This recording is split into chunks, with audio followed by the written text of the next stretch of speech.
We have a new president. But technically, he's still not the president. Well, but he was voted in by the Electoral College. He's just officially, definitely the president-elect. For sure, definitely. No matter what. Well, almost no matter what, but no matter what. Yeah. Technically, they didn't count all the votes yet. Oh, and there should be probably a recount, How hard is it to count the 270? I think, Biden does it officially, sometime early next month. It should just be a show of hands. Early next month. I know. There's enough people there that you just put them in one room, fly them in. Aye. Yeah. Aye. Which one? Trump? Put up a T or an H. Yeah, stand on this side of the room for Hillary, this side for Trump. And then just kind of look. Which one looks like it has more people? Oh, yeah, the Trump side's a little more. Yeah, a little more. Yeah, okay, well, I guess he wins. He won. Yeah, it ended up being kind of what it should have been. The Electoral College just voted the way they were going to vote. And then now they should get rid of them. We don't need them. I think it should be a popular vote. Well, yeah, I don't think you could just... In general, though. I mean, not because of Trump. I mean, in general, it should be the popular vote. It should be, but you'd have to rework everything. No, just get rid of them.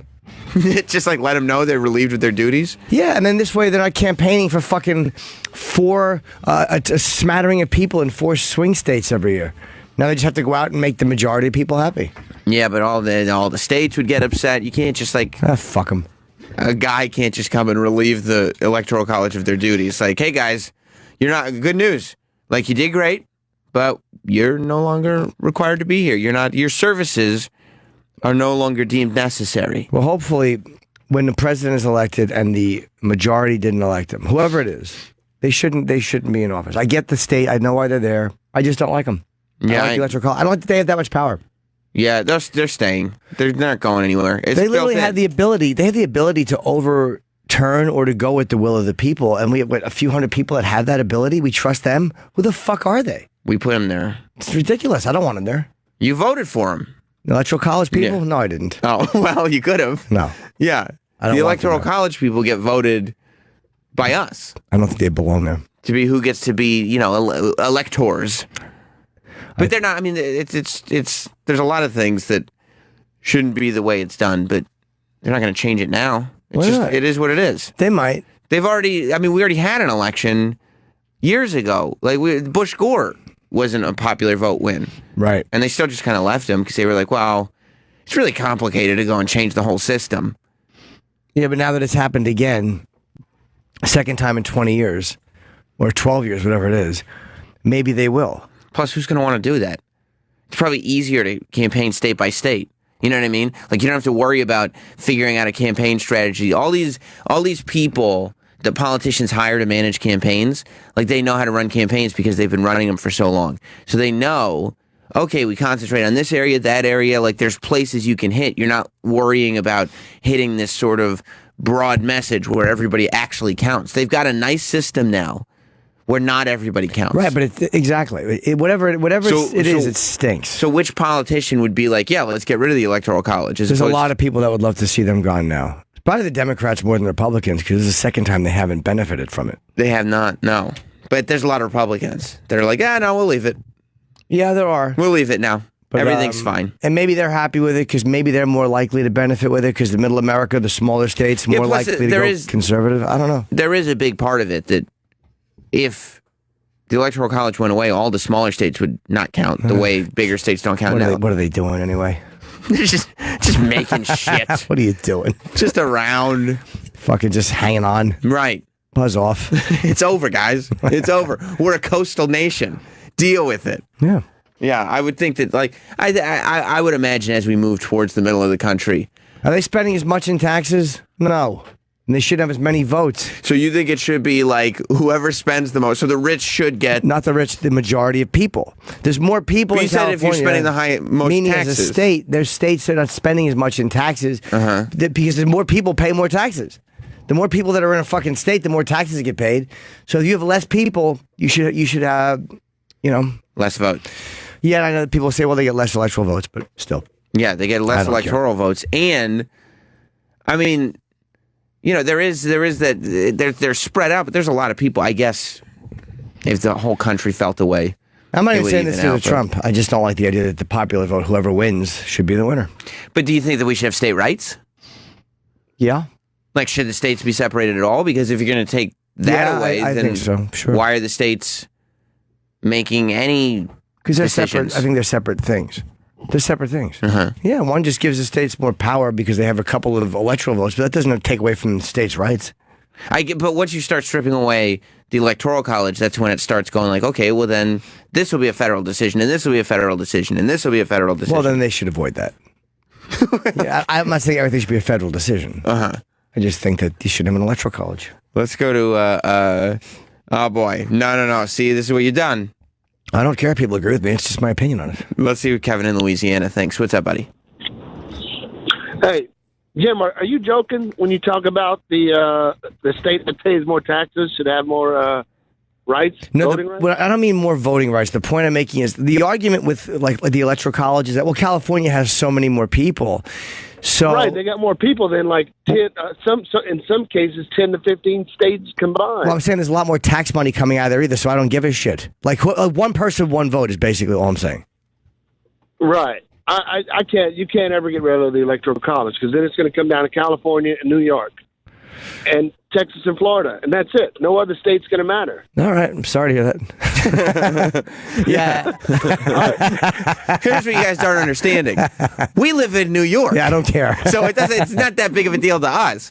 Like if the word came down that they were getting rid of the electoral college, everybody here would be like, that's fine, sounds good. One vote, one person. Yeah. We get to choose now. Because you wouldn't feel as much in New York like your vote is wasted. Right. Because I always feel like, the vote's wasted because you know it's going to a Democrat. Or California, most times your vote's wasted. And, once they have enough for the electoral votes, it doesn't matter how many people in the state vote for them. It's just, there's a lot of wasted votes, I think. You'd like your vote to count. As much as anybody else's, truly. Who did you vote for? Votes are secret, but I did vote. Oh, but we're not going to talk politics, are we? No. Okay, good. Because that's... Even though I did say on the second show of my special, but I'm not going to air it because I was talking to the audience. But you told them who you voted for? Well, they asked. Oh, my... I asked. You see? I know.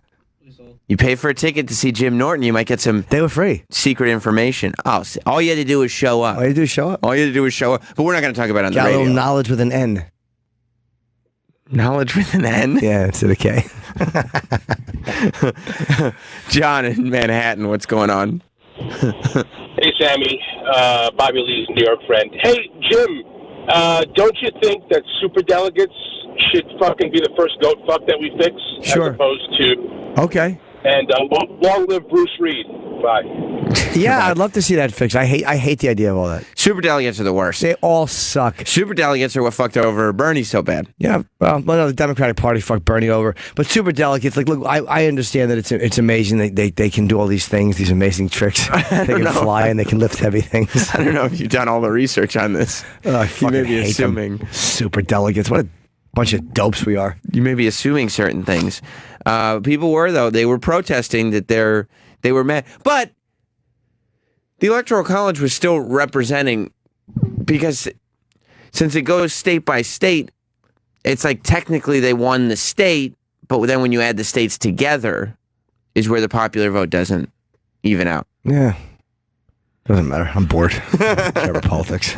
Sick of it. It's fucking only talked about for a year, the whole country. Well, we were saying that we were talking about politics, but I don't know if we were actually talking about politics. We were talking about the fucking weird shit that Donald Trump was saying. But I mean, even in private life, like even just in real life, you're walking around. Just it's what everybody's talking about. It's Yeah. like, you can't go anywhere without overhearing it, without discussing it. It's just It really did take a turn for the worse. I get it. I thought it was going to be fun, and we could all talk about all the dumb shit that Donald Trump is doing. But you're right. Like everybody just wants to talk about the serious stuff, and everybody's got like such concerns, and they want to talk about politics and policies and da-da-da. And it's like, can't we just talk about the fucking goofball that's on television? It's just endless. It's just endless on Twitter. Not even it's like not even trying to be funny. We as comics, we all say shit that we mean sometimes. And it's like, ugh. But like for comedians to only be saying serious things, like never trying to be funny on social media. Like, what are you doing? It's like, yeah, what do you think gives you the right to talk publicly? It's that you're trying to be funny. Right. Exactly. That's why people are listening If to you're you. bombing, I still respect it. But, if you're not even trying to be funny, like, for X amount of months. I think Donald Trump, like, he comes across as such an everyman kind of dummy and just speaks so, like, not political that people now think that they're smarter, right? Like everybody thinks that, well, if he's the president, then my political opinion, I'm smarter than him, so I should let everybody know how I feel. And it's like, no, nobody wants to hear it. Just be silly. Yeah, you know what I mean. I'm just tired of it. I'm really bored of it. Like the whole thing. You know what I'm not bored of? What? Jerry Lewis. Oh, that was such a good interview. Before we go to that, I want to play a video of the protests that were going on. The people showed up at the spots where the electors were voting. Oh, they did. Okay. And they were very. It's like it's adults, and it's like it's their first election. Like everybody's shocked that the people in the Electoral College just went for the vote. Yeah, they kind of did what they were supposed to do. They did what they're supposed to do. Their state voted. They represent their state. That was kind of what their obligation was. Right.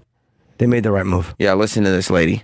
You don't deserve to be in America! Shame! Shame! Shame! You remove me!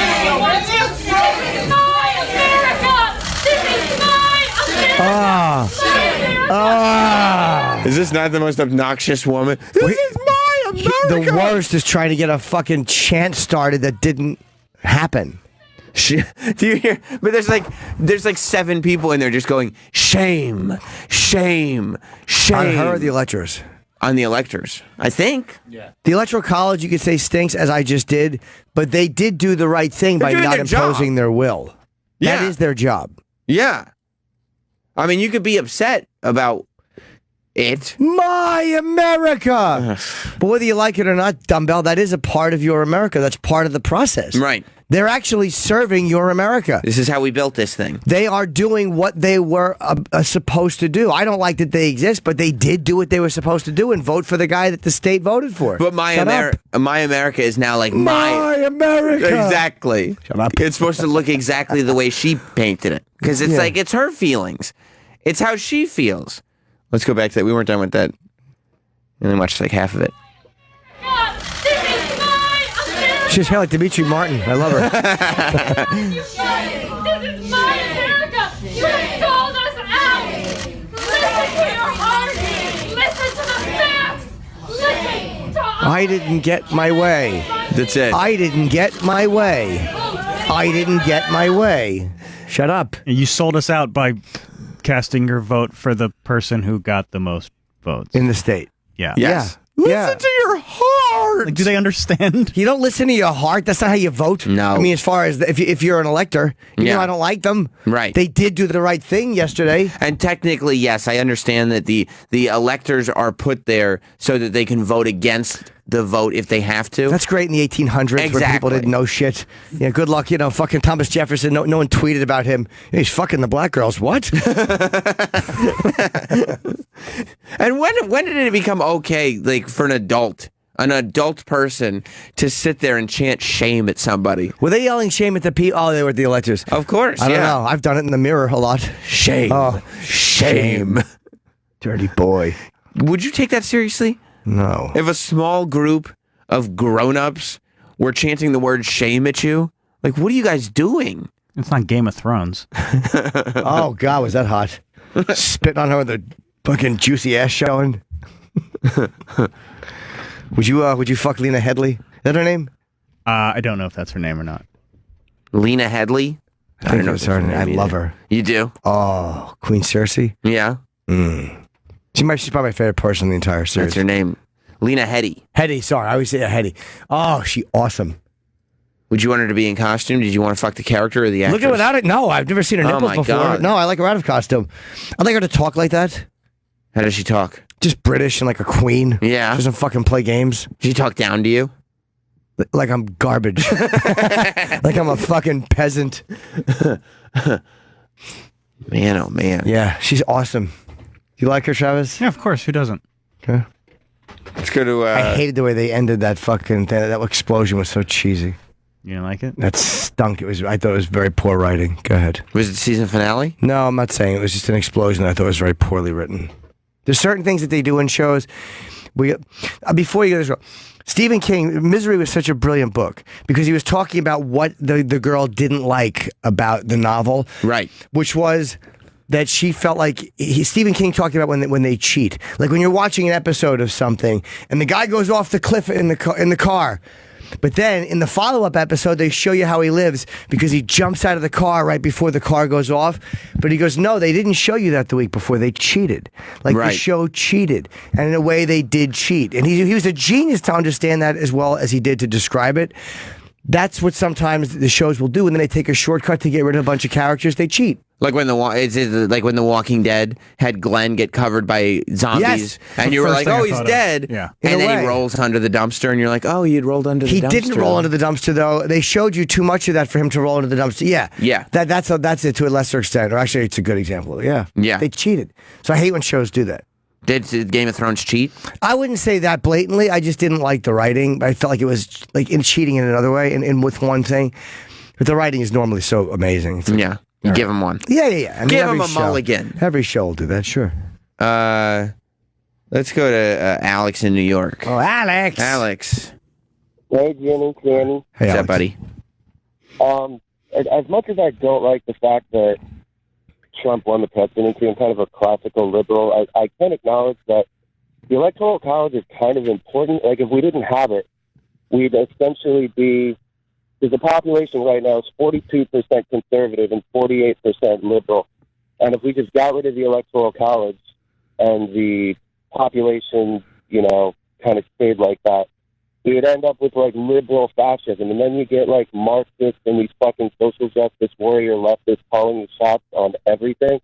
Like, now more than ever, you might want to appreciate the fact that we have the Electoral College. All right, you convinced me. That's it. All right, that's a good point. Cult of personality becomes a lot easier when it's just one. You ever hear that song? Was that a song, Chip? Yep. I didn't know. I had no idea. Yeah. My mother loved that band. Specifically the singer? Yeah, all of them. Let's go to, oh, good. Ron in Illinois. What's up, Ron? Hey, what's going on, guys? I'm a constitutional lawyer here in Chicago, and, I love the show, but when you guys talk about this and you're uninformed, there's a key factor missing here, and it's that Rich Voss will be playing at the Helium Comedy Club this weekend. Everybody go check out Rich Voss. Yeah, of course. I'm not going to interfere with that plug. No. He is. He's at the Helium Comedy Club. So, I hope that let Donald Trump just get in there and fuck up and then complain about it. But, it's just too much. Yeah. And if you're watching the news yesterday, it could get a lot worse. Like, it really seemed like, based on, what happened in Turkey, what happened in Germany. By the way, I didn't know what happened in Turkey. Coke Logic is so funny. I did that picture, and he took a photo. Which picture? Of the guy laying there dead. Mm-hmm. And I didn't know what it was. Coke Logic put the guy there with the gun, and he put me on the Yogi Bo. You're nude? Yeah, with blood coming out. So I just retweeted it. I swear to God, I thought it was a Saturday Night Fever thing. And then I get all these negative things, so I was like, oh, okay. So I undid the retweet. You did? Not only because I didn't know, I knew it was some kind of an assassination. I'm like, Oh, because you didn't really look at it, and it does. I see that if you're not paying attention, I didn't see the gun. It looks like Travolta in a disco suit. Yeah, with his, you thought that I was think he just alive. killed me. Yeah, I just think he just killed the guy. Killed me. It was funny, but I don't know what with assassination stuff. I'm careful. I don't need to knock at my door. Well, yeah, especially 10 minutes after it happened. Yeah, right after Coke it Logic happened. is funny though. It's a bit much. Yeah, I mean, with all this stuff going on, it's like it's still, we're still doing okay here.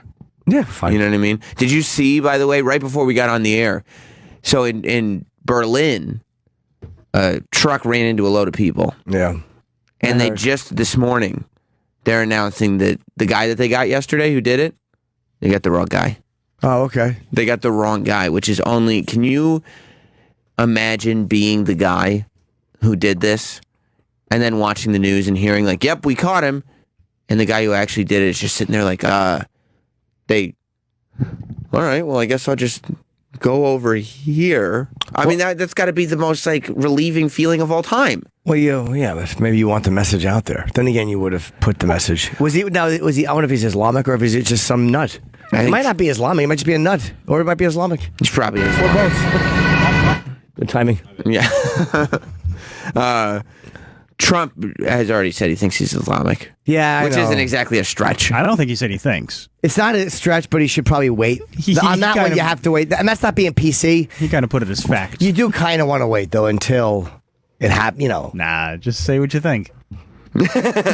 He said, innocent civilians were murdered in the streets as they prepared to celebrate Christmas today. ISIS and other Islamist terrorists continually slaughter Christians in their communities and places of worship. Right. So technically, it could be two separate thoughts.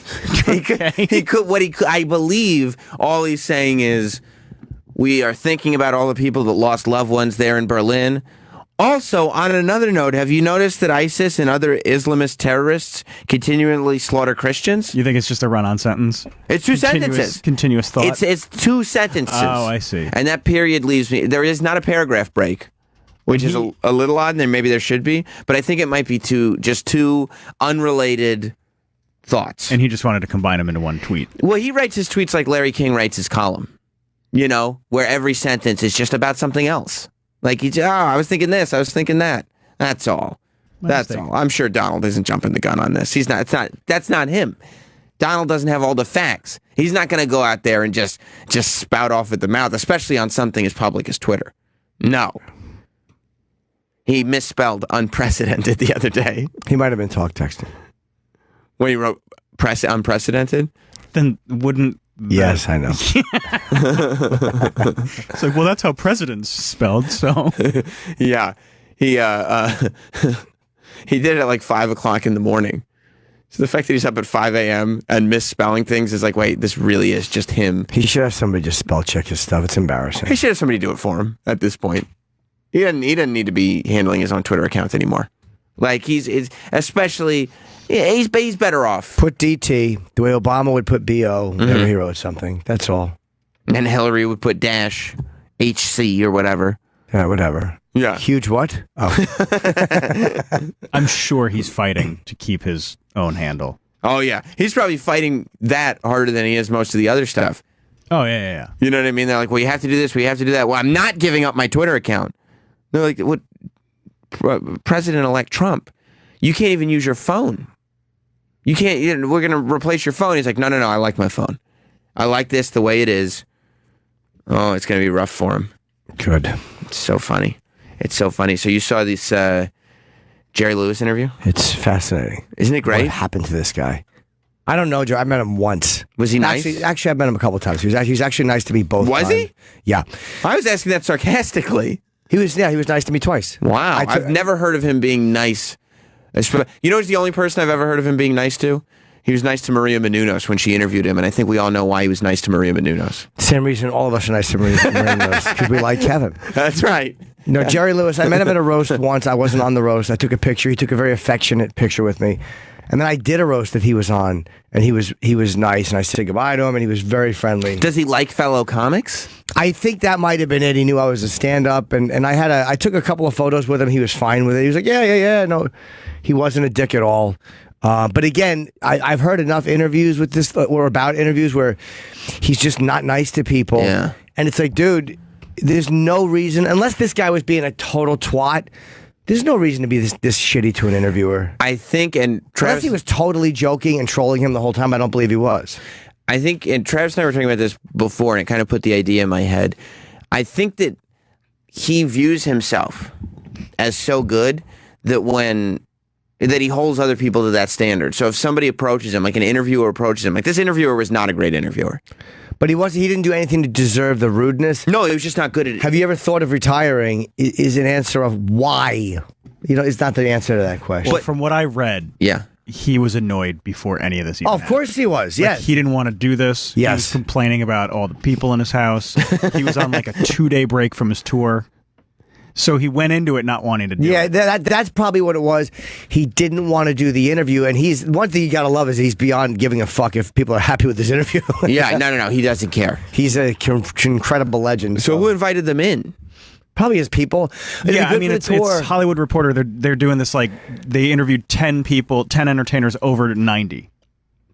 And he goes, and this So people like they were interviewed probably Betty like, White, right. and I mean, there's only a certain amount of people they can pick from. By the way, why there's so many people in his house? Why isn't it just? Oh, they probably had to have miking him, lighting, camera. film You see how many people come in here just for that's what you got to keep it a minimal. You go to a guy's house, you keep it a minimal. He probably doesn't love also being the over 90. Like, let's talk to the few people over 90 that are still alive and working. He doesn't want to be this sort of, like, it's notable that he's still breathing. You know, he's not being recognized for his great work anymore.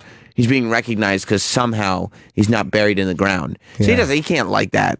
But I agree with Sam. I think that He Jerry doesn't- Lewis noticed this interviewer was terrible. He's a bad interviewer. Yeah. Oh, he's awful. He got thrown off his game like Instantly so after the fast. first question. He's a bad interviewer. He was thrown off immediately. But I think when you interview a guy who's that legendary and he's that much of a blatant cocksucker to you, here's the problem, because you're afraid to call him out. Like, I think he should have called Jerry out and go, why are you being this way? Jerry would have ended the interview. Like, I guarantee if he would have goes, you're being really an ass, he would have went, get out of my house, and that would have ended it. But he barely even reacted to what he was saying. It was like he was getting short answers, and so he kept trying to rephrase questions and stuff like that instead of, and we'll play it in a second, but he didn't like react to his situation at all. He panicked. Yeah, he pivot did. and reevaluate. Yeah. When a guy on that legendary status, and very few people are as high up on the ladder as Jerry Lewis in the comedy world or in entertainment, it throws you because you know if you figure you're fucking up, like I'm blowing it, I'm fucking up, and then if I say something shitty to him and call him out, I'm gonna get in trouble, and I'm gonna be humiliated because I've called out. It's a weird position to be in, even though I think he should have called him out. You work, it's not like he's like when you work for the Hollywood Reporter, right? And you're there to interview him, you have a skill set too, or you're supposed to. So when some guy like that, who's an old man at this point, is obviously like toying with you as if you're an idiot, like you have to at least be able to step up and show that you have some level of, like you have some reason to be there. He's treating him, the interviewer, like he's got no, like you don't deserve to be talking. He was just trying to salvage it, and it wasn't working. And maybe a minute in, after a few, because sometimes you can win a guy over, he'll be a little cunty, and then you can win him over. Like maybe he'll relax and forget whatever he was mad at. I get what he was trying to do, but then he's got to just go, this guy's an asshole. I think that's what he was doing. That Jerry picked up right away because he's been interviewed 100,000 times. So he picked up that he was not dealing with a good interviewer. It's probably some young guy. He was just being rude, though. He was rude. They just send over, and I think he's rude to people that he doesn't respect their skill level, which is probably a compliment to you. He probably thinks you're a good comic. I don't even know. No, but if you hadn't performed well, he probably would have been like, fuck you. Because at one point, early in the interview, he says that he thinks he's great. I met him before he saw me do stand-up. He was nice to me because I found out I was a comic. And the two times I talked to him before I saw him perform, and then when I saw him after, he was nice. But it was just one of those things. If I was interviewing, it might have been different. It was a very brief interaction. It was at a roast. He's the fucking... He wasn't cranky? No, he was, I guess, happy in that situation. He's probably where he wants to be. Yeah. With a bunch of, performers. But in your house, you're probably annoyed that there's people in there. You're tired. When you're 90, you just get cranky. But he was really not polite to this guy. And this guy didn't do anything to deserve being treated like a piece of shit. No, of course not. And but sometimes, sometimes you got to roll the dice and just go, you're being a dick, dude. Yeah. You're being really rude. Yeah. And then know that he's going to end the interview and immediately throw you out. He's not going to apologize. His people are going to step in and go, interview's over. And then he's going to go, you shouldn't have done it to begin with. You can also play back, though. Like, he's not playing back at all. Like, you got to hit it. You can hit him back a little bit. You can't just, you don't have to just go from, I'm asking questions to, hey, you're being an asshole. You can start to hit him back a little bit. Yeah. And the interview didn't do that at all. No, he didn't. Let's listen to some of it. It's like 7 minutes. And how great is the Hollywood Reporter? You can play. There's an intro. Why? They call him an awkward interview. They just left the 7 minutes. Well, they should have just said Jerry Lewis is very rude. You don't have to pause. I'll just. No, go on. It's just all intro. It's not that. Yeah, he was. We're doing a feature on people who are still working in their 90s. Have you ever thought about retiring? Why? Was there never a moment that you see, thought like right there. It might be time to... Like he's already thrown off. Because when he goes, have you ever thought about retiring? And Jerry Lewis goes, why? He didn't answer. He go, well, because blah, blah, blah, blah, blah, blah. He tries to rephrase a new question as if he's going to win Jerry Lewis over. And I think literally in that moment, Jerry's like, okay, I fucking hate this guy. I totally agree. Because even I can think of something like, why? Well, why? Because you're 90, you have all the money in the world. Right. You have no reason to be doing this anymore. Like, that's where I mean, Jerry Lewis is a cocksucker extraordinaire. Yeah. Like, he's a terrible person. But I think in his angry brain, that's what happens. He resents people who don't master their craft the way he feels that he's mastered his craft. That may be true, but after one question, this guy didn't deserve that. Maybe if this was a minute in... He doesn't deserve it after 7 minutes of it. But meaning, so this couldn't be about his skill level because he was a dick to him after, have you ever thought of retiring? That's a fair first question with the pieces on people who are in their 90s and still working. No, there's no question. Like, we're not justifying... Jerry Lewis the reason he's a dick is because he's a dick. Yeah. Like, he's a mean old man, Jerry Lewis. So there's He's no a way bad this guy person. could have won him over. But in Jerry Lewis's head... Oh, maybe he doesn't think he's a dick. He doesn't think he's a dick, and he resents people, I think, that he doesn't think are good. Maybe. Retire, or you would want... Why? You come from a generation a little older, and I think of Bob Hope, George Burns, Sinatra, people you knew, many of whom didn't want to, or never retired either. Do you see similarities with them? None. None? What do you think drives people like you and them to want to keep working? Because we do it well. And how about... He wants him out of his house. What's different about performing now for you than, say, 20 years ago? How is it different for you? It isn't. Not at all. Not at all. Have you made any... Do you have to make any concessions to being, older in your performing, or how do you keep the material fresh for yourself? By working at it. Here, pause for a second. Do you think that that's true, Jim? You've been performing stand-up for a while. Do you think that when you're 90, if you're still performing and I ask you what's the difference between now and then, you'll say there isn't one? There's a lot of differences. And the similarities between him and Bob Hope, I'm sure if he had fished in his brain, there's a lot of similarities. You think so? Yeah, that's a desire to not be irrelevant. It's as Richard Pryor said when he was on Fire, if I stop, I'll die. That's what you feel like when you're that old. I'm sure you love doing it. So there are interesting answers to these questions. It makes you feel vital and alive, of course. There are directions you could go in. A lot. Yeah. He decided to go in none. I think he just chose to give the bare minimum, not straight answer. Right. And he's going, how many questions could this guy possibly have if I can just give real quick answers? It's not even like comparison between you and Bob Hope. Well, we're both performers. That's one thing that you guys have in common. But instead he goes with none.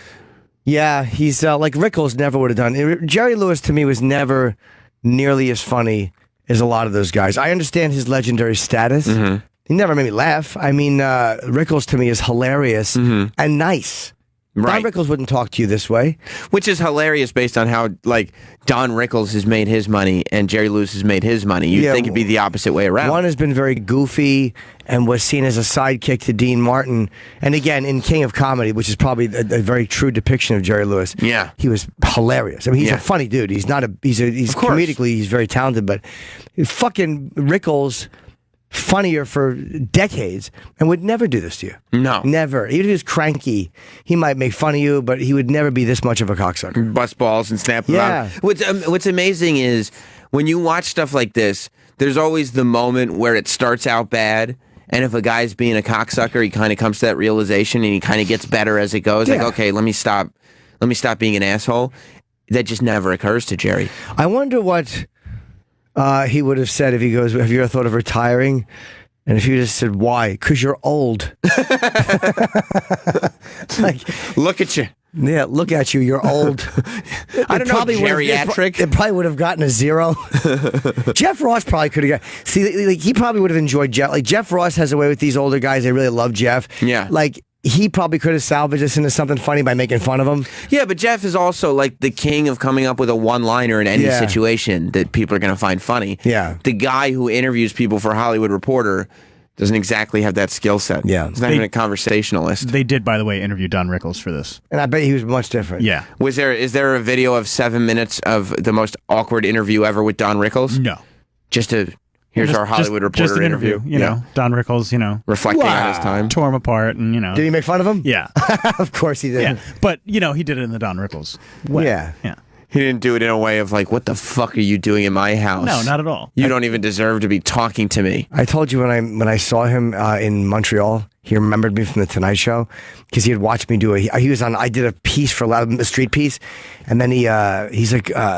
He's backstage. He was like, good piece, Jimmy. He was very nice to me. Oh, that's nice. And I saw him in Montreal years later. He's like, well, I know you. He didn't remember exactly where. I'm like, we did Leno. He goes, that's right. You do me better than I do me. Made me laugh. That make you happy? It did. Yeah, of course. There's Jerry Lewis. My whole story. Who are you? Yeah. I don't think he knows me. Yeah, I'm pretty sure everyone else that they interviewed was nice and accommodating. Betty White was probably a charmer. Yeah, they did Betty White, they did Stan Lee, Norman Lear, Dick Van Dyke. Oh, Norman Lear. He's like 94. Dick Van Dyke I'd love to interview, man. Betty White didn't throw them out of her house? Nope. Carl Reiner. Wow. How old Carl Reiner? I think he's 90. Really? Cloris Leachman. I can't believe damn. she's 90. We had Cloris Leachman in here, didn't we? No. We didn't. And Glenn Close. No. Who's the other? Who's the other old bag? No, not Cloris Leachman. It was another. Judy Gold. That's who it was. No, it was some old Jim Gaffigan. Old female comic. Let's go back to Jerry Lewis. You've had a number of health issues over the last few years, as many people your age do. Anyone that's 90 does. Anyone that's 90 does. Continuing to work, does that actually help you get healthier? Does being it's a fine question and engaged. Do you think that actually helps you get healthier? No. Do you think it hurts? Like, do you think? No. So what Jerry Lewis is getting across here is that his material medically doesn't impact him whatsoever. Jerry Lewis, literally, the eye contact he's given this guy, he's 100% comfortable right now being a cocksucker. Yeah, he is. He doesn't mind. He doesn't mind. Jim, like, you've been sick before, right? Yep. Do you feel like when you do stand up, when you have a set, if you have something, does it help you get through it? Does it help you get healthier? I wouldn't say it helps you get through it, but the adrenaline, if you're feeling sick before you go on, the adrenaline a lot of times will get you through the set and you feel better for an hour, and it's hard to explain how it happens. That would be the answer. So there is a way to answer that question. Yeah. But, I'm shitting blood. There's probably no material that can fucking fix that. You've had health issues. Everybody does. Everyone who's been 90 does. Yeah, he's true about that. I'd love to know what the health issues are. I don't know if we'll get to the details. Well, let's keep listening. We might get to the details, yeah. That's a cool sweater, though. You like that? The red and the yellow? Yeah. Who knew Jerry Lewis was a Hulkamaniac? I was in I'm in a book of comedian photos, and the guy who took my photo, he took 2 photos of me. They were funny, too. They were weird. Uh-huh. And he also had Jerry Lewis in his book. And he showed me the picture he took of Jerry Lewis. Uh-huh. And I think he had a red clown nose on. And the guy had a very brief time with him. Jerry did it, though. But he had a very brief amount of time. And he goes, like, they set it up, and Jerry sat down and goes, all right, this is what you get. And he put the clown nose on, and the guy took his picture. But it was a cool picture. Yeah, I'm sure.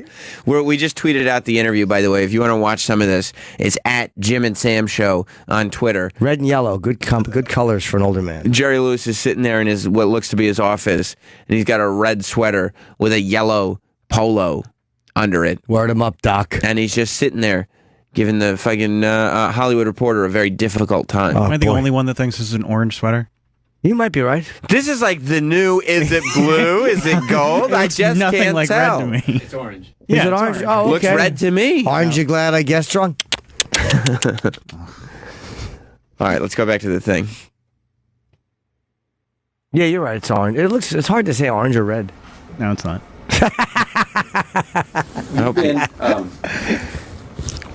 You've been coming to Vegas you've lived here for a while. You've been coming here for a long time. How is Vegas different for you than when you first came here? When was the first time you performed in Vegas? 1947.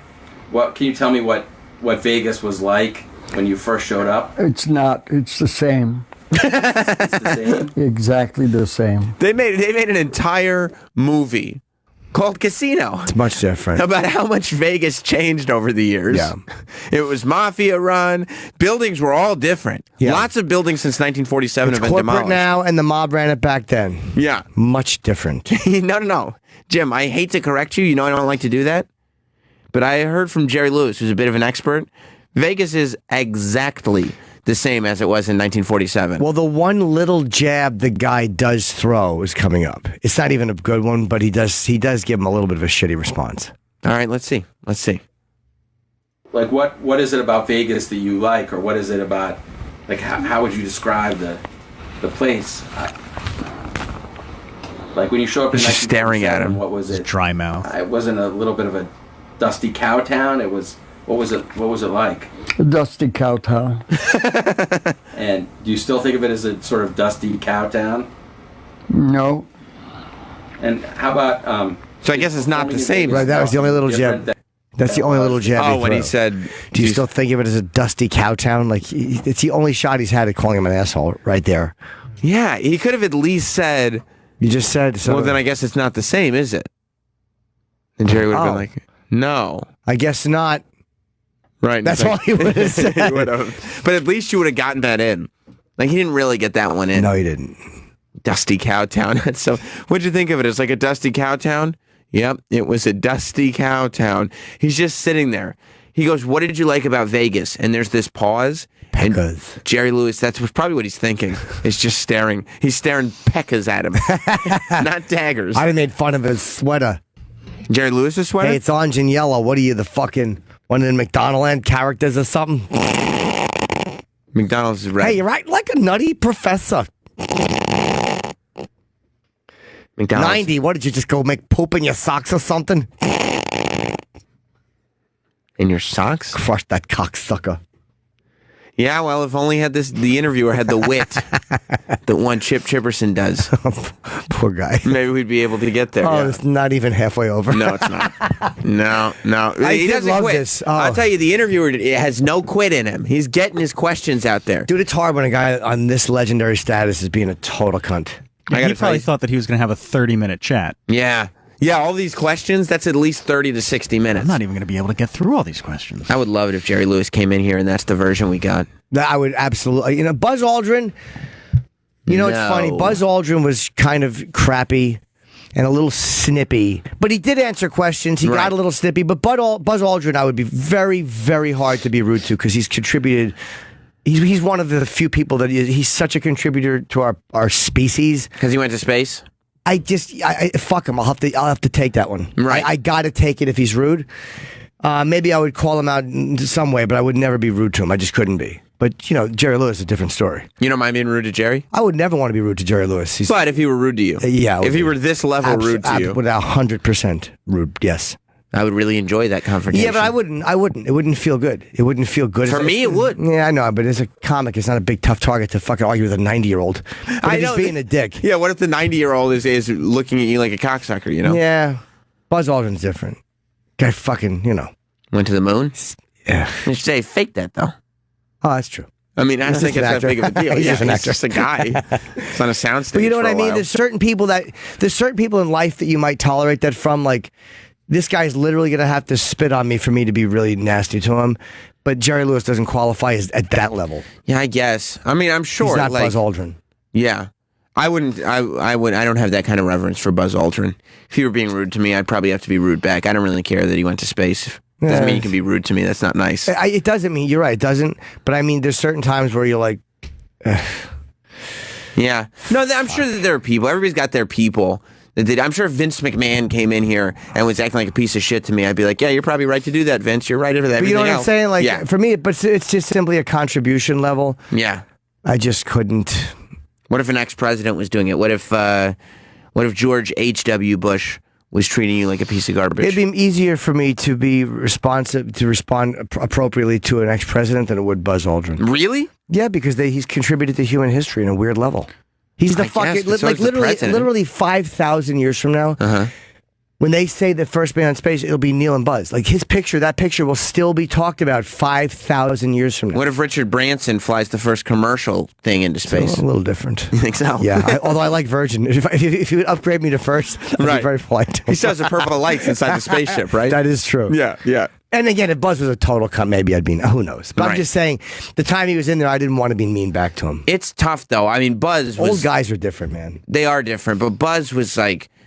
so much better than Jerry is in this interview. I can't imagine anybody being this bad to either one of us, and either one of us just accepting it. Probably not. I mean, he's really being an asshole. Yeah. Think of it as a sort of dusty cow town. No. And how about, is performing in Vegas now for you different than it was then? Like, just either the mechanics or the size of the... No. Not at all. And how about, what's your audience like? You know, now you're still performing. You're 90. What's your audience like? Who are your... This guy's just filling it with... He's trying to find the perfect question. Than they used to be? No, they're still the same. How could they possibly be the same? You must have younger fans who... Some are younger. What do you think it is you have that attracts you to younger fans? Like how have you sort of... Guy's trying. He really is. Your audience over the years? You tell them you're playing there and they show up. Well, I would have an argument about that. You think based on your own personal history... It's not necessarily true, Jerry. Yeah, you could argue that point. Yeah. Sometimes you tell them you're playing there and they don't care. But that's his vibe. He's just like, I'm really good at what I do. So unless you're really good at what you do, get the fuck away from me. Yeah. Who knows? I don't know what his health issues are either. Same health issues as any 90-year-old. I mean, like, you don't know what kind of news he got from a doctor that morning, or like, there might be other shit going on, but... No, he's just cranky. I think you're right. But how great would that be if a doctor right before this interview had just told him he had 3 months to live, and he's got to spend 10 minutes of his 3 months in this interview? Yeah. He's pissed. His grandkids are in the next room and wants to hug him. Yeah. No. How about, you've had a long and distinguished career. I love, by the way, that half the questions are now starting out with "how about." Like he's like as if he's That's just true. Yeah, he testing is. them. Like, how about this question? What do you how think, about this Jer? question? Comment, How Jerry? about this question? Yeah. Like it's almost not. He's not asking how about as in what do you think of this. He's like, how about will you answer this question? Yeah. Is this one that relates to you at all? A favorite period of your career, a part of your career you look back on as a moment when you were what's favorite, happiest, or your most creative? What do you mean? Is there a period in your career that you look back on where that was your happiest time or your favorite time? When my partner was alive. When your partner was alive. So working with Dean Martin, was that your favorite? Yep. Part of your career? Yep. And what made that partnership work for you? Like, what was... I'll show you some material, you'll know. But if I'm not looking at the material, can you give me like a sense of like how it worked for you? Jim, when you're talking about like terrific material, like comedy material, if I watch it, would I get why it's good? Is there any sort of... If I'm watching your jokes, is there anything that you could add that I wouldn't get just from watching it? No, you'd get everything you need. Everything. Yeah, you'd get everything you need. To be so arrogant as to go watch the material, you'll know. Yeah. There he goes. It's terrific. Yeah, fuck, man. Oh, boy. I love it. He said he loved Dean. I just think, here's what I think when he goes, what do you mean? He knew what he meant. He was just trying to fuse. He needed the question phrase where he could give a one-word answer. Right. He didn't want to have a conversation. Yeah, because he thought about that response for a while. Yeah. So he was thinking, okay, how can I answer this like an asshole? Yeah, now his agenda is just kind of to be a goose. What is the shortest way possible to answer that question where there is no follow-up? Pekka. Exactly. And how about, do you have any advice for the young young 80-year-olds about staying active at 90. He was trying. You could Get tell a day job. the way he stuttered on young. You could totally tell that he was like, "Oh, I had this." He had that question planned, like it was a little joke. But he thought by that point in the interview, they'd be friends. There'd be a nice camaraderie back and forth. Yeah. And instead, that's why he stuttered on it. Because for a second, he was like, "I'm not going to do this joke." And he was like, "Fuck it, I'm going to do it." Oh, he's a last ditch effort at making him laugh. Yeah, maybe Jerry will like it. Maybe he'll enjoy it. He didn't. Can you go back? Oh, there you go, sir. Young 80-year-olds about staying active at 90, just sort of Get a day job. get a day job. But you've never actually had a quote day job. You've been a performer your whole life, isn't that right? Mm-hmm. And you just did a movie a couple years ago. It just is coming out. Max Rose. What was it like to step behind? What movie? Max Rose, right? Yeah, I'm glad you remembered it. What was it like performing again after not having done it for more than a decade? It's great. Oh, is it like riding a horse? You never forget. What was it? You never forget. is that the expression? Not riding a horse, isn't it? Was it at all riding a bike? scary or intimidating? You can forget how to ride a horse. Not at all. Not at And the interviewer is also like giving him answers. Right. Right. Was it good or bad Good. or? Oh, okay. And Like riding a horse. Yeah. Yeah, he's just swinging for the face. He doesn't know what to do. No, he's panicking. He's never had a guy be this much of a dick to him. I don't know if anybody's ever had a guy be this much of a dick to him. This might be the most dickish a guy has ever been to an interviewer. Yeah. And the reason is because the interviewer won't quit. Like any other interview that's gone like this, it's over within 90 seconds, 2 minutes. There's never been an 8-minute interview like this. Of course, you never forget. What was it? You never forget. And was it at all scary or intimidating to come back? Not at all. Not at all. And you enjoyed it? Would you do another movie Absolutely. We're planning one now. for you to star in? Mm-hmm. And are you also? I think I read that you're also still writing some screenplays or doing work. Right. Is that right? Yep. Is it easier now to write a screenplay? No, just as hard. Just as hard. And how about do you take some time each day to write, or how do you do it in a dictaphone? How do you do? If I tell you, you'll be doing it. Well, I meant the mechanics of it. You actually What an asshole. Like he gave his joke a laugh. The interviewer had no business giving Jerry Lewis's joke a laugh. The way this conversation is gone. Exactly. Like, don't laugh at his shit. This is where you just got to say you're a really rude guy. Yeah. You're a rude guy. Yeah. Have you been rude? How long? That's what you started skewing. Okay, you're 90 now. Have you been this awful for a long time? Have you been this rude to people forever? Well, what do you mean? Well, you've been a terrible person the entire time we've been talking. Yeah, you've done a pretty lousy this entire interview. Yeah. Yeah. And I've been courteous to you. Is this the way it always is? So if you didn't want to do the interview, just cancel the fucking thing. Right. Put me out of my misery. And Jerry just mockingly laughs at him. That's my second favorite. My favorite part's the end, but that's my second favorite part. Okay. Especially because he goes, okay, I got Jerry Lewis to make a joke. Now I'll laugh at the joke, and we have something in common. There's finally some warmth to this conversation. And then he just mocks him. Like, what do? You really think that you're good enough to laugh at one of my jokes? No, what Jerry was doing was he didn't mean it to be a joke. If I tell you, you'll be doing it. It was just he didn't realize that could be possibly misconstrued as funny. So when the guy chuckled, Jerry wanted to put a kibosh on that immediately. It's tough for Jerry Lewis. This is not a flow, motherfuckers. Right. He wants to figure out how to make this have as little comedic value as humanly possible. Yeah. Boy, is he great. Yeah. At being a dick. Yeah. Be doing it. Well, I meant the sort of mechanics of it. Do you actually do you write by hand, or do you type it? How do you do it?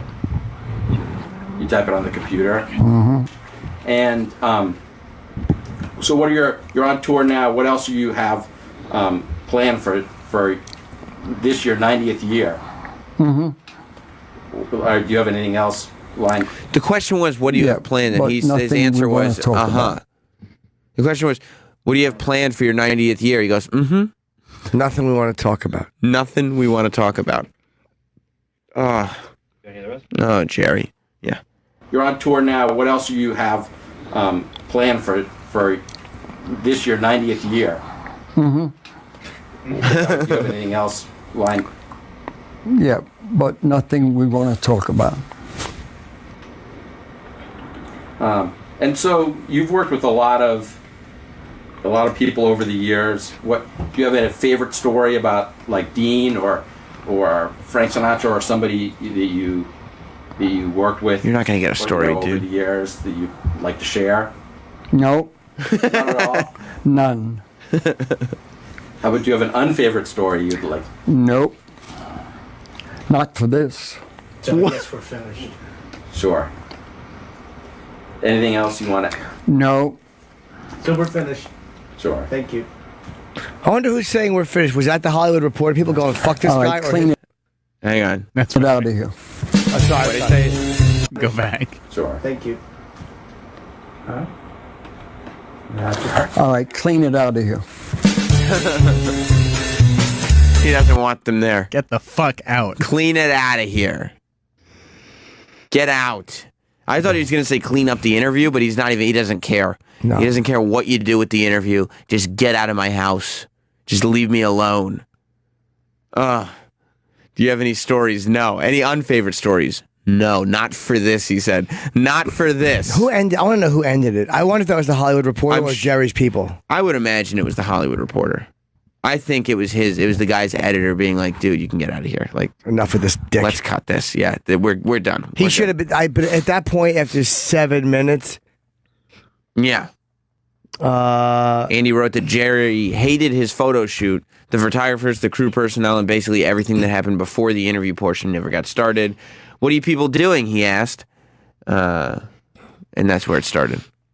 Yeah, wow, he was a real dick in that. Yeah, it really was. He was in a bad mood. Yeah, but you still got to, you got to give something. Or don't do it. Right. Just don't do it. Right. But I mean, the interviewer, I don't think did his job either. He's got to acknowledge, and maybe it's a different kind of interview, but whatever, it's for print. Like, at some point, you have to acknowledge the conversation that's going on in the room. However, that's what's happening. No one's talking about any other interview but Jerry Lewis. No one cares about Betty White, even Rickles. No, doesn't matter. Carl Reiner, who cares? Jerry Lewis did well at promoting, but he didn't give any projects to promote. What are you working on? Nothing we want to talk about. Who's we? Yeah, we, the team. Team Jerry. Yeah, me and the Grim Reaper. Yeah. James in Canada. Welcome to Jim and Sam Roberts. Jim Norton, Sam Boo, the bad guy Roberts. How are you guys doing? Good, buddy. James. I'm James, too. Hey, Sam, we got to say congratulations on the WWE gig. That was awesome to watch. Thanks, man. But yeah, this show has taught me a number of things, and one of them that I'm now learning is what a bad interview looks like. We got the Nancy Grace, we got the Gary Busey, whoa, we got this one. Gary Busey, bad interview. Now, hold on. There was one more that I wanted to add to the list that I thought about while I was on hold, and that's got to be the Brock Lesnar. Oh, yeah, my Brock Lesnar interview didn't go terribly well. I mean, I loved it. Nah, it was fine. It was kind of funny, though. Yeah. That was funny. And incredible. That was his character. That was a funny one. Yeah. Yeah, I was happy the way it turned out. But again, I probably everybody who was listening was happy it turned out that way. Someone said on Twitter, check out Jim Rome, Jim Everett interview because he kept calling him Chrissy. That was nowhere near as bad as this. Jim Rome. No, that was Jim Everett had a combative. reason not to like Jim Rome. Yeah, yeah. Jim Rome was being combative. They didn't like each other. Yeah, I've seen that 100 times. Yeah, that's a totally different deal. They're totally different. Jim Rome's an asshole. This isn't like going in and the subject of the interview being like, I don't want to be here. And that was, Nancy Grace didn't mind being here. She just didn't like the questions that we asked her. And Busey is just Busey. Yeah, it totally did. This is a different level. This Jim Everett had a reason to not be happy. Yeah. You play it? You want to play it? No. Thanks, buddy. He is now playing for that We team. could, but I mean, it's He just lit up. a fight that Talking about the happened. new New Orleans Saints quarterback, Jim Everett, was the game winner right there. All right, that was then, and this is now. He's now a member of the Saints. Jim, good to have you on the show. Good to be here, Jim. Thank you. Check that. Chris Everett, good to have you on the show. You know what? You've been calling me that for about the last 5 years. About 2 years, actually, Chris. Well, hey, you know what? Let me say one thing. In that game, how many sacks did I have that we came back and won? How many sacks did you have? How many sacks? Let's see, but this was back in 1989. Oh, that was So about you may have even been Jim Everett back there, but somewhere along the way, Jim, you ceased being Jim and you became Chris. Well, let me tell you a little secret. That, we're sitting here right now, and if you guys want to take a station break, you can. But if you call me Chris Everett to my face one more time... I already did it twice. You call it one more time, we better take a station break. Well, it's a 5-minute segment, a 5-segment show. We got a long way to go. Well, we do. We got a long way to go. We do. I'll get a couple segments out of you. Well, it's good to be here with you, though. Well, it's good to see you, because too. you've been talking like this behind my back for a long time. But now I said it right here. Right, exactly. Well, we got no problems then. I think that you probably won't say it again. I bet I do. Okay. Chris? Yeah, that's Good like for him. Yeah, when a big athlete says, "Don't say that," don't insult me to my Jim Rome face. was just being a jerk off. Yeah, that's. I mean, He that had, doesn't. like, I don't think you should ever. You can't really attack a person. You got to fight back verbally if he's hitting you verbally. But he was being a cocksucker. too. Yeah, and if somebody's like needling you because they know you What won't. was the deal with them? Does anybody know? Like, did he just not like Jim Everett? Like, what was the? Well, he's making fun. He was calling him. No, I understand why. Jim but- Rome tries too hard. Huh? Jim Rome tries too hard. Jim Rome's an asshole. He is an what? Yeah, Jim Everett was not playing well, and so he's comparing to Chris Everett, the female tennis player. He was Just because he was having a bad season? He's calling him a girl. He was fucking. He was fucking with him. Yeah. Okay, but there was no other personality thing between them. He'd been doing it for a while. Yeah, he just kept calling him a girl. And he's like, and then a big athlete is like, "You've been calling me a girl. Knock it off, and then don't say it to my face again." And if you say it to his face again, that's okay. Well, now we got to fight. Like, And what else Jim are we Everett gonna do? and Jim Everett was willing to have a real chat with him. He goes, "Oh, it's good to be here." Yeah. But then he amended it. He goes, "Chris." Right. He gave him 2. Well, he's trying to be. He gave him 2, and then he was like, one more, and I like, what else is he Yeah, gonna do? I He's know, got it's to at that frustrating. point, he's got to knock the table over and fight him. But that's Did they ever make up or no? I'm kind of curious about. That's a very classic tape. yeah, it is. I think they may have. I don't know. Did they ever make love? Probably not. Talking to you. Andrew in Jersey. Hey guys, I don't know if you know what Jerry Lewis was doing before him and Dean Martin hooked up. No. Kind of like right place, right time. But basically, he would go on stage and play records and kind of like lip sync to them, like an Andy Kaufman kind of thing. Mm-hmm. And that was basically his whole act. I mean, to be this pompous, I mean, that's where you started out. It's amazing. And I have another question for Jim. Him and Dice were together on that show Wise Guy. Did he ever talk about Jerry Lewis at all? I was never on Wise Guy. No, but I'm talking about Dice. You're friends with Dice. Oh, did he ever Did talk? Dice ever talk about Dice Jerry? likes, Yeah. Dice likes Jerry Lewis a lot, man. He, the Nutty Professor. Andrew used to do him in his act, but anytime I'd ever heard his name come up, Andrew really looks up to him. So it was always positive. Yeah. I can't think. Thanks, buddy. I can't think of another interview because there are some interviews where it's just personalities kind of contrast and it gets weird, and there are some interviews where it's stuff like that happens where it's obviously like an attack. It's a totally different deal. I can't think of another interview, especially the lasted 8 minutes, where a guy was just being a dick the whole time. By the way, a big burger franchise wanted to use that Jim Rome tape for something, and Jim Everett said sure, and Jim Rome blocked the deal. Of course, Jim Rome did. He was humiliated. Pussy. He is a pussy. That's a pussy move. Because he was sitting there. Even I, who run my mouth a lot, like when a guy goes, say it again, and I'm going to have to do something about it. It's like, okay, at some point, you can't act like you're a fucking tough guy because you think that a guy is not allowed to hit you, you know? And if he does shove you to the ground, it's like, okay, yeah, I was asking for it. I had it coming. If that's the moment you want, then that's fine.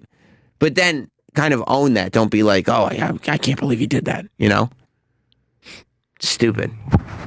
It's a great tape. It really is good. It really is good. And it is everywhere. Everybody's talking about Jerry Lewis's interview today. Yeah, everyone. Yeah.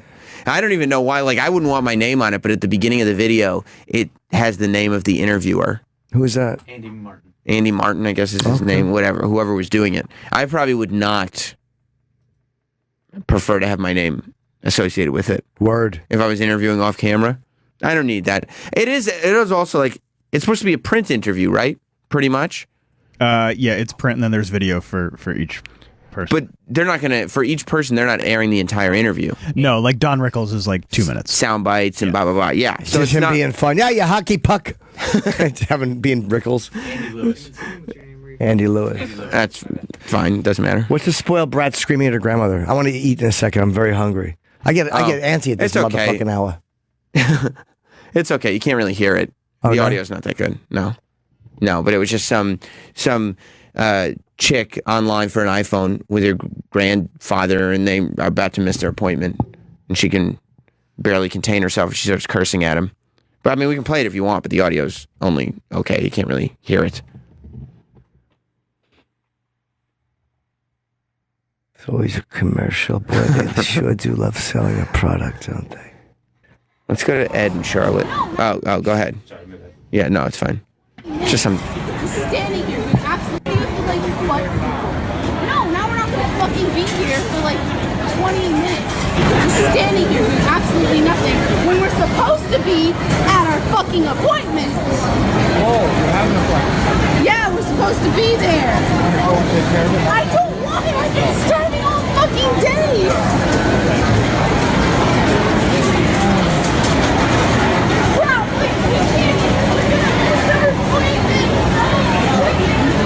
You know, I gotta say this. It's probably too hard to hear. It's hard to hear, and she's being a shit. Yeah. But it's like, is every spoiled brat moment, now do you have to be humiliated in front of 200,000 people? I mean, look, if you're in a public place and you're screaming about it, I know that. I'm not going to sit there and say you shouldn't put it on YouTube. When you're 13 years old or whatever you are. I don't think she's 13. She's in high school. Yeah. Yeah, whatever she is. It's like we're all fucking dicks. We're all dicks. Yeah, but if you're going to do it in, what are we not going to film and be like, oh, it's just a kid being a kid? Like, no, it's not that not film, but it's like, what is it about that we find? Like, I just wanted to watch it. I'm like, ugh. It's just a kid yelling at being a poor old man. Yeah. But then he should tell her to shut the fuck up and bring her home. The old man then the old man should say shut up, or she might have something wrong with her. She might have a fucking, you know what I mean? Like, I'm looking at that, and my first thing, yeah, she's kind of cunty, but she might have a fucking a problem. Maybe she has medication. It's like, yeah. The An old adult man is different. But a codependent fool. Yeah, he should have told her to shut the fuck up and took her home. That's his problem. Mm-hmm. She's being shitty, but you know, it's like, I don't know. We're all little cunts when we're kids. Honestly, when it's somebody who's like, high school or younger, it's like, oh, come on. Do you have to have that out there forever? Because we didn't have to deal with that shit. Well, no, but it is what it is. Like I don't know what you're. Because, yeah, it does kind of have to be out there forever. It's just the way it works. But there's so much stuff that's out there forever. It's not. When you say, does it have to be out there forever? Yeah, I guess. But every 2 days, there's another tantrum. So it doesn't actually. It's there forever, but nobody cares. I understand the attractiveness of filming that. But when you're watching that, what makes you say, I got to film this and get this on my YouTube channel? It's just some teenager being shitty. Like, I don't understand. Because when you see somebody, it's one of two things. Some people either just want YouTube hits, which is fine. It's a thing that people do, and I don't fault that. But other people are like, fuck her for being shitty. Like, she's throwing a tantrum. Agreed. She's too old to be throwing a tantrum. Fuck her. So let me put her out there in front of everybody. Put her out there in front of everybody. Let everybody see her being a cunt. Mm-hmm. I don't know. There's something about that just kind of. She was fine with everybody in the mall seeing. No, that's what it is. It's not like it's like a secret thing. It's when you're doing it in public, especially, and it's not like, well, how could she know? Like, kids are aware that when you're in public, stuff gets filmed and social media takes off and everything. Like, that's part of growing up. But you're not thinking of it in that moment. No, but you should be. You should be aware enough. It's a shame that you have to think of it. Again, and I know I'm a part of social media. I get it. It's just annoying to see every fucking thing wrong that somebody does. Yeah, winds up on to be watched by everyone, and then we sit there.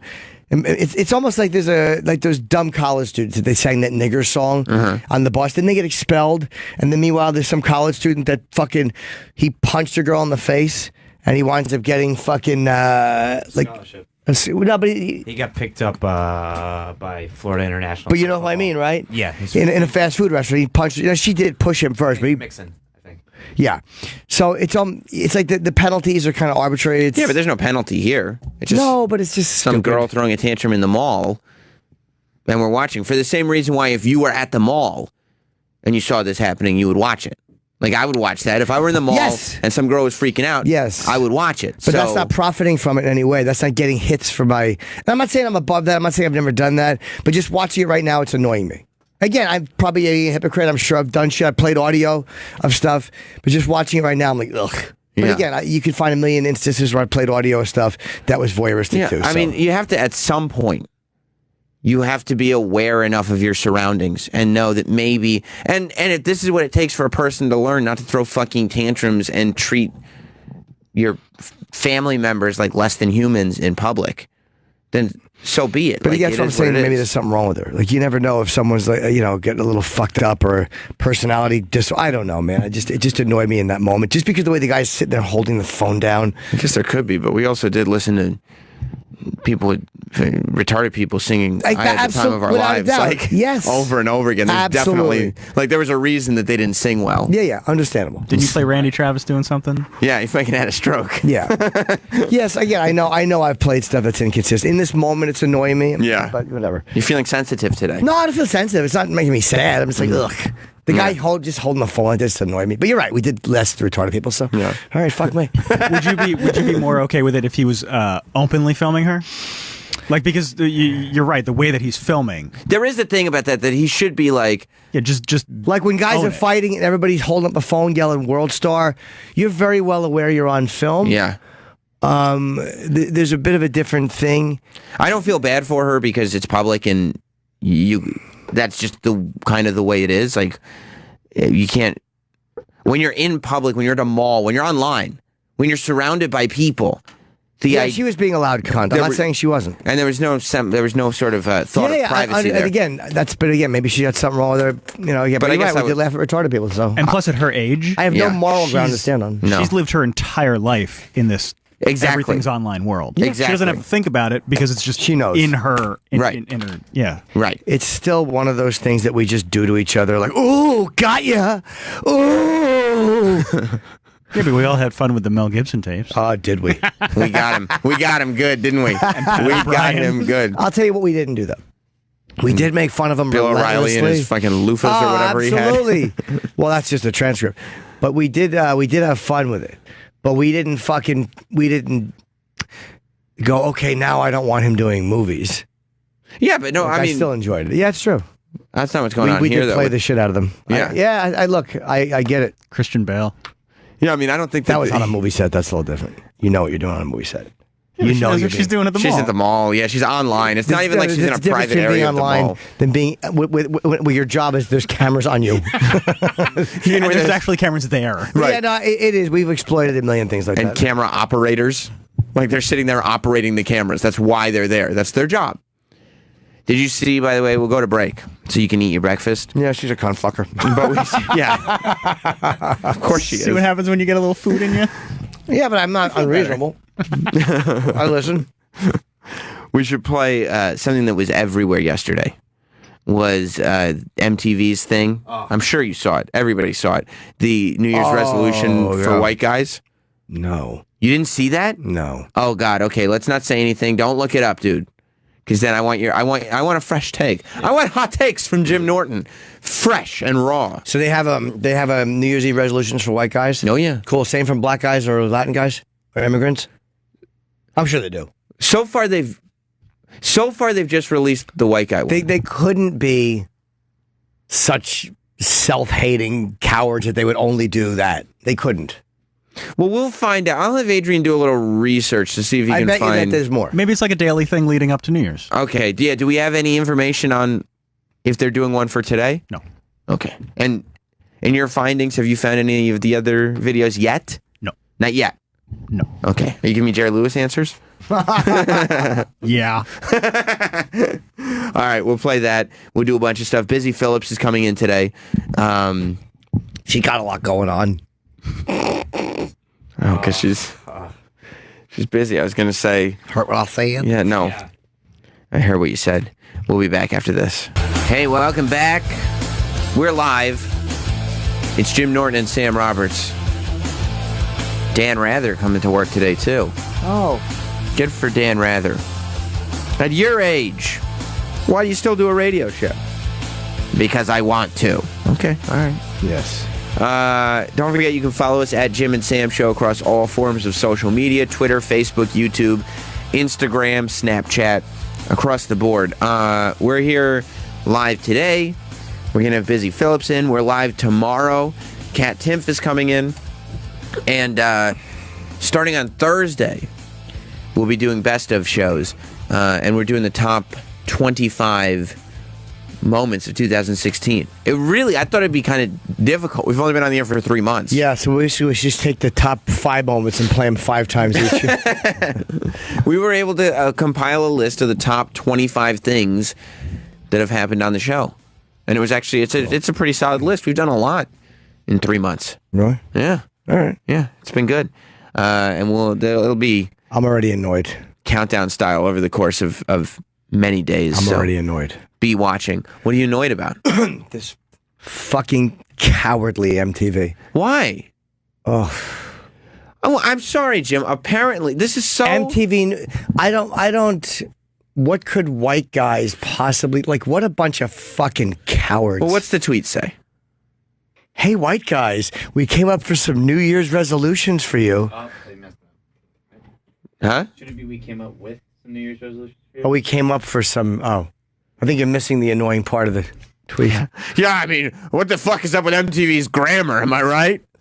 Look, Jim.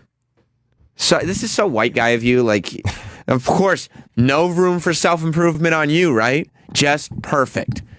And I saw this as an opportunity. MTV News made a video of like just some cool young people, finally and refreshingly, of all different races and sexualities, not that I even noticed, because I don't see that stuff, telling white guys maybe what they can do a little better in 2017. Cool. I'm sure it's really helpful. You think so? Yeah. Well, I think it will be. Yeah, really helpful. We need it. Sure we do. Of everyone. I mean, we need it. By the way, it's shit like this, for all you dopes out there who don't understand why Trump got elected, this is exactly how he got elected. What, did Russia make this? People are just tired of it. Like this nonsense. Oh. Ugh. You don't think that white guys are going to want to see a bunch of like millennial kids of all different genders and whatnot telling them what they can do a little better? I wouldn't mind it if they had it for everybody, but they would be too frightened. Oh. How about, hey, blank, here's what you could, the only people they would have the courage to do it to are white. That's what bothers me. They're cowards. So is MTV News trying to turn themselves into BuzzFeed? Is that what we're doing here? Because it really does just look like they've tried to put out a BuzzFeed video. Oh, God, why am I so annoyed? I don't know. You haven't even seen it. You're and right. Honestly, like, the reason I brought this to the table was because I thought it would be a teaching moment for you. Okay. And you might actually be able to pick up on something. Because some of this stuff you can bring to the stage for your comedy. You may be We can bring it here to the studio for the radio show. Let me see if I'm judging it wrong. I can be an asshole, too. I think you might be. The background colors are warm and inviting. That's exactly. True. This guy looks like, he's okay. Like, you don't tell him, look at that guy. Nice redheaded young boy. Cool. You don't want to take advice from that guy? Well, it depends on what his advice is. Exactly. Thank you. Don't judge this book by its cover. Sure. All right, let's play a little bit of it. It's about to be a new year, and there's a few things we think you could do a little bit better. Can we start to the beginning? How does it start off? Yeah. Hey, fellow white guys. It's about to be a new year, and there's a few things we think you could do a little bit better in 2017. So there we go. We've already Can you seen... imagine, and I know, again, I sound like an old man. No. Can you imagine MTV... Yeah. Hey, black guys, we came up for some New Year's resolutions, and then having people of different ethnicities telling black guys what they're doing wrong. Like, can you imagine MTV doing that? Yeah, you don't sound like an old person because like all the comments on this are like you would never do that for anyone. They're just cowards. I hope nobody makes racially insensitive parodies of this video. Because immediately, this is the thing, and this is how racial arguments start. This A was probably made by predominantly white guys. Probably greenlit this. Oh yeah. So it's not black guys that are, at least in rap they fucking, they're brutally fucking, open about their agenda, just to fuck girls and whatever. Mm-hmm. My first thought is like, what can white guys do better? Like not shoot each other in Chicago? Oh, that's not white guys.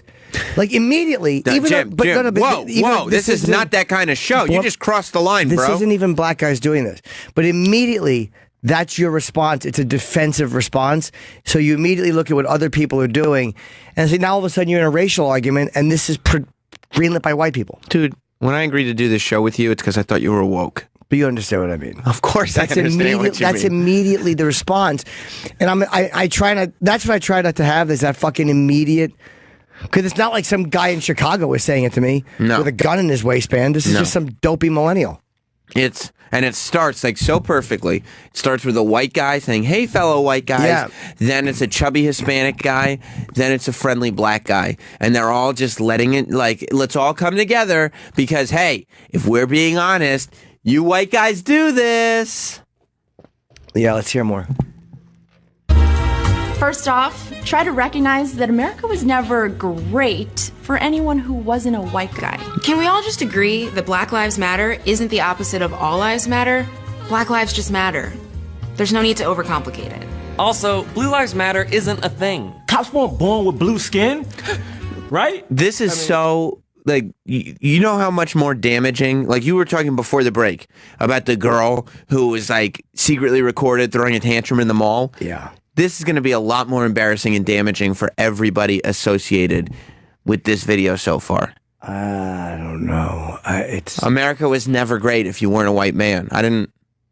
At one point, she's correct. There is validity to that. She ain't wrong. But I'd say for a while, there's you could find some greatness. Of course, of course. And then like Blue Lives Matter isn't a thing. Like a bunch of people that they've never, because they're young, they've never had to depend on the cops for anything, so they're gonna like just kind of shit on the cops a little bit. Look, the fact is, especially after these cops have been just getting murdered, and there's cops who didn't do anything, who are just getting assassinated in the street. It's just a typical young cunty thing to say. Like, why would you? Because it discredits the argument so quickly. When you're like, Black lives do matter. Okay, I could be with you.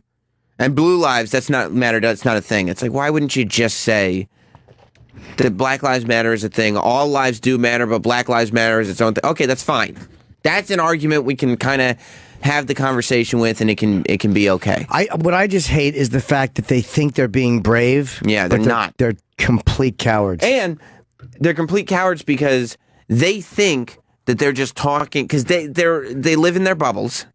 They're very sort of millennial liberal bubble. Yeah. Where all this stuff is so agreed on by everybody in their social circle that they're going to come out and they're going to do this video and they're going to be a hero, right? Like they're going to be heroes for putting this video out. Right. And it's going to come as a real shock to them that everybody, the vast majority of people watching this video are disgusted by it. Hate it. Hate them. Hate it. Let's work on. Let's find out what else. Let's find out what else we should do. Oh, cool. Yeah, this is fun. We all have a little bit we can work on. Never great for anyone who wasn't a white guy. Can we all just agree that Black Lives Matter isn't the opposite of All Lives Matter? Black lives just matter. There's no need to overcomplicate it. Also, Blue Lives Matter isn't a thing. Cops weren't born with blue skin, right? I mean, yeah, they weren't born blue. Stop bragging about being woke. Stop saying woke. Learn what mansplaining is, and then stop doing it. Oh, and if you're a judge? Only white guys, by the way, only white guys do that. She's right. It's only white guys. It's funny how she's not saying stop calling women bitches and hoes in songs. Right. Because, rockers don't. Oh, that's right. That's not rockers. And I guess it's okay to, like, condescendingly explain something to somebody if you're not a man. Like, when you go mansplaining, learn what mansplaining is and don't do it. Sure. I'd love to be educated by you. Do you know what that is? I guess it's when you explain things in a way a man can understand. It's doing that. Of course. It's doing what she just did. Just being a cunt. Right, except you're a man. She's a cunt. Right. Yeah. Learn about that. Yeah, learn about when you think you're hitting a home run and you're being a cunt. Learn about that. And it's like, look at this girl. Like, she's just a nice young girl. I'm sure she's fine. But guess what? Like, you open yourself up to it. Yeah, learn what mansplaining is. Like, what? And shut up. Craig Schenkel is not going to be happy that people aren't supposed to say woke anymore. I say woke all the time. I know you do. Although I agree with him on that. Stop saying woke. Good. Well, that's because you're not woke. You don't understand. I don't like it. You don't like people who are woke? I don't. Woke. Speaking of people who are woke, we're going on Anthony's show today. Yeah, Anthony's totally woke. Me, you, and Travis. You think Anthony's going to have any opinions about this video? It's, I hate it. I hope he hasn't seen it. I'm sure he has. Yeah. And then stop doing it. Oh, and if you're a judge, don't prioritize the well-being of an Ivy League athlete over the woman he assaulted. We all love Beyonce. And yeah, she's black, so of course she cares about black issues. I'm talking to you, Fox News. Feel free to Of course you are. Why wouldn't you talk? Because that's the brave thing to do. Fox News, tough target. Right, exactly, yeah. Ugh. Young liberals going after, hey, Fox News, Whoa, we see you. Brave. Easy, guys. Yeah, geez. These guys are brave. You're really bringing down all the pillars. Whoa, Fox News. Talk about a tough place to go after. You're Yeah. getting in big trouble. You just don't hear that too often. You guys are going to get in big trouble. Wait. Are you telling me a college-age kid is pointing out that there is a bias on Fox News? This Only is Fox, of course. Well, yeah. Of course. Yeah, I'm talking to you, Fox News. Right. We see you. Uh-oh. Let me tell you something. I hope Rupert Murdoch doesn't see this video because he is going to have to go back to the programming bin and figure out some new things. By the way, is Beyonce having blonde hair? I think I've asked this. Is that cultural appropriation at all or no? It's not, nobody's ever called it cultural appropriation. I don't know if it is or not. I'm actually asking why. But she has gotten shit for being on magazine covers with her skin lightened and having blonde hair. So why is let me ask you a question. Why is that? I know she talks about blonde issues. I mean black issues, which is great. I didn't care what she did at the Super Bowl. I thought it was fine. Yeah. You should let her do it. But why is that okay? How come you can have blonde hair if you're her and you're not considered being self-hating or whatever? You're not embracing your natural look. Right. So why is that okay? Some people did. She did catch shit. But you're right. I mean, it doesn't come up anymore at all. She caught shit a couple years ago. I'm only curious as to what the thinking is, that's all. Yeah. Maybe someone can explain it. Yeah, I don't think there's an Maybe explanation. somebody brave at MTV. They're very brave.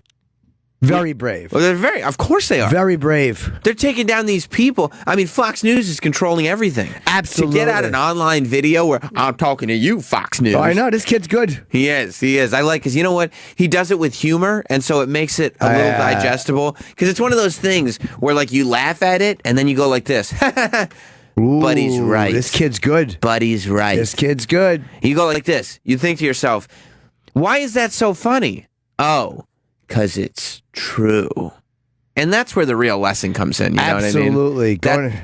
That's where you go, yeah, I better start listening. Sure. I would have said woke, but we don't say woke anymore. Because we saw in the video. No more. All right, let's see what else we need to do in 2017. Feel free to take Kanye West, though. You guys can have him. You know what you did, Kanye. Nobody who has black friends says that they have black friends. And just because you have black friends doesn't mean you're not racist. You can be racist with black friends. Sure. Does anybody even say that anymore? What? I have black friends. I'm not racist. I have black friends. Like, that's such like it's not, what is it, fucking, who are you, Archie Bunker you're quoting? Yeah. What are you talking about? Nobody says, I'm not racist. I have black friends. It doesn't get done anymore. Someone's going to do a, hey, black guys, we came up with a New Year's resolution for you. You know that. You think so? Yeah. It won't be MTV. What do you think it'll be? I don't know. Probably a lot of... Compound Media? Yeah, exactly. Probably be a lot of those groups that were supporting Donald Trump will probably be able to come up with a few things. Your mouth is moving, but no sounds come out. Yours. You were just like, as I was talking to you. I know, I'm just annoyed. You were like words were forming in your mouth, but there's no sound coming out of your mouth. Yeah. Are you trying to control what you say? No, I'm just trying to word a tweet carefully. Oh, I see. Without being horrible. I see. With black friends? Look, guys, we know nobody's perfect. But honestly, you could do a little better in 2017. Some of you guys do a great job. Some of you don't. Please, because 2016 is bad. 2017 can't be worse than this, all right? Because this is bad. Who's bad at like what? What fucking cowards MTV is. Yeah. They're getting destroyed for this. What fucking cowards. And they should. 2016 was bad. It's just it's Trump stuff. That's all it is. They won't even say it's Trump stuff. 2016 was bad. 2016 was okay. Yeah, it was terrible. It was just terrible. I would love to find anybody who watches that video and agrees with it. I've heard a lot of people who don't agree with it, and I've heard a lot of people who understand that there is no way that they would do that about anyone except for white men. But I haven't found anybody that's like, no, it's right. That's good. They are so brave, MTV. Let me go to Mimi in New Jersey, who might have something about it. Hello. Who might have Hello. Hi. Something about Beyonce. Hi, Mimi. What's up, Mimi? Hey, I just had a clarification for the cultural appropriation. Yes. It's basically when black women are made fun of for having thick lips and a big butt, but when a white woman does it, it's okay. So if you make fun of nappy hair, on a black woman, and a white woman kinks her hair up, and all of a sudden it's all good, that's cultural appropriation. I don't think Beyonce being blonde, I don't think anybody's ever made fun of blonde white women, so I think it's a little different.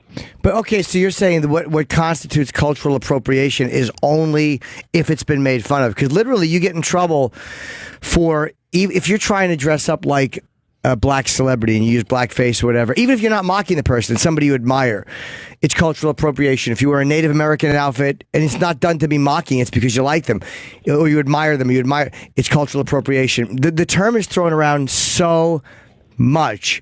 So I'm saying her having blonde hair isn't just because white women haven't been mocked for having blonde hair. So it's mockery is what makes cultural appropriation? Mockery. So basically, when you had a black face and you have a thick, white people in blackface with thick lips and a slur and a happy darky type of thing, that's a little different. But, Beyonce being blonde or lightening skin, that's not. I don't see that as being in the realm of cultural appropriation. Okay, so what is one example? There are like honestly, black people come in all colors, and there are naturally occurring blonde African Americans. I've never seen a natural blonde African American. I'm not saying it doesn't exist. I have 48 years. I've never seen it. Kanye's a natural blonde now. Oh, I've never have. seen that before. So you're saying that only? Are you saying that unless if it's been mocked, it's cultural appropriation? If it's never been mocked, it's not cultural appropriation. If it's mocked on someone who has the trait naturally occurring, like big butt or thick lips, like when black women are made fun of or called monkeys for having thick lips, and blonde women get made fun of, and then Kylie Jenner, plumps her lips up and it becomes a fad. Then that's sort of and then she's wearing cornrows and she's got the thick lips and cool. And so blonde women have never been called stupid. There's never that stereotype that blondes are dopes. Not really. You've never heard that. Can you tell me? Hold on, miss. You've never heard that. No, I've heard that, but I think blonde women are actually put on a pedestal, so I don't even think that. No, but hold on. You just said, comment is really. You just said that white women have never been mocked for being blonde, and blondes being stupid is the biggest stereotype about blondes. That and they have more fun, they're loose sexually. So literally of all hair colors, as far as in the white people, blondes have been mocked relentlessly for being dopes. Now you're saying that they haven't been. Name one joke about a blonde. I've never heard a blonde joke. There's a whole bunch. It's amazing how many blondes does it take, or this and blonde. So now you know that that's true. So now do you correct what you're saying? I don't know that that's true. I'm trying to explain the cultural appropriation in terms of I get it. Yes. I know, but you just said that unless it's been mocked, and you said blonde people haven't been mocked. I'm saying they've been mocked relentlessly about being stupid. Not really, right, Mimi? All right, no, that's fine. I'll give you that. So what you're saying is that she is actually culturally appropriating by your definition. Oh no. Say it ain't so. Okay, fine. If that's the consensus, then that's the consensus. It's what you said. Oh shit. I asked, and it was your answer. Mimi, do not accuse Queen Bee of cultural appropriation. What are you doing? Correct? Well, listen, What have I'm you not done today? Mimi, what have you done this morning? Mimi, do you know what this is the type of thing. It's such a silly. I wasn't necessarily coming to Beyonce's defense. I was trying to explain the cultural appropriation. But in terms of Beyonce, I know there's been issues with her lightening her skin and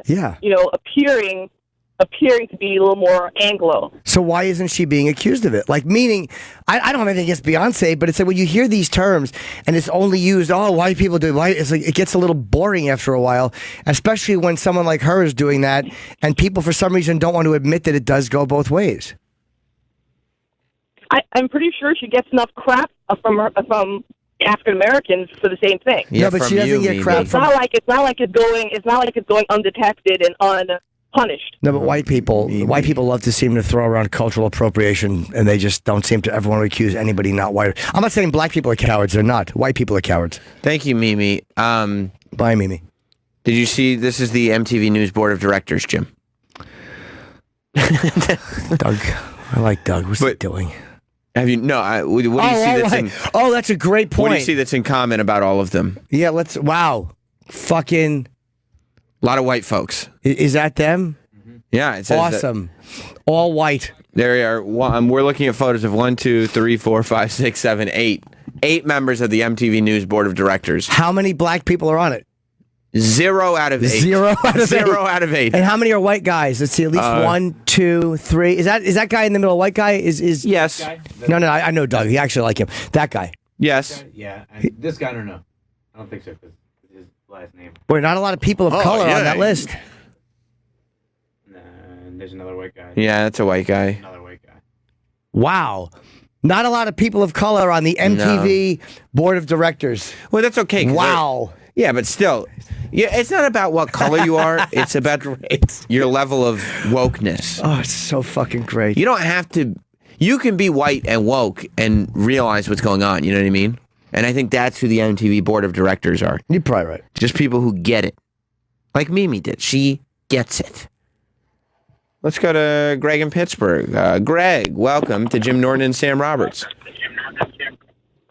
Yeah, fellas, I just want to comment on the video. I find it very disappointing that you have women up there saying that about white men. It's only because of white men that they live in the society they live in. If you look around the world, not one woman could ever come out in public and say what they're saying about white men, because they would either be killed or put in the basement. And the only couple other societies that have women freedoms would be a couple Asian countries, which the United States basically conquered, and they followed, and they made their country after ours, as far as like Japan or South Korea, where the United States came in and helped them along. Greg. Most countries, women have freedom. But what he's saying is not crazy. Really? No, non-white countries.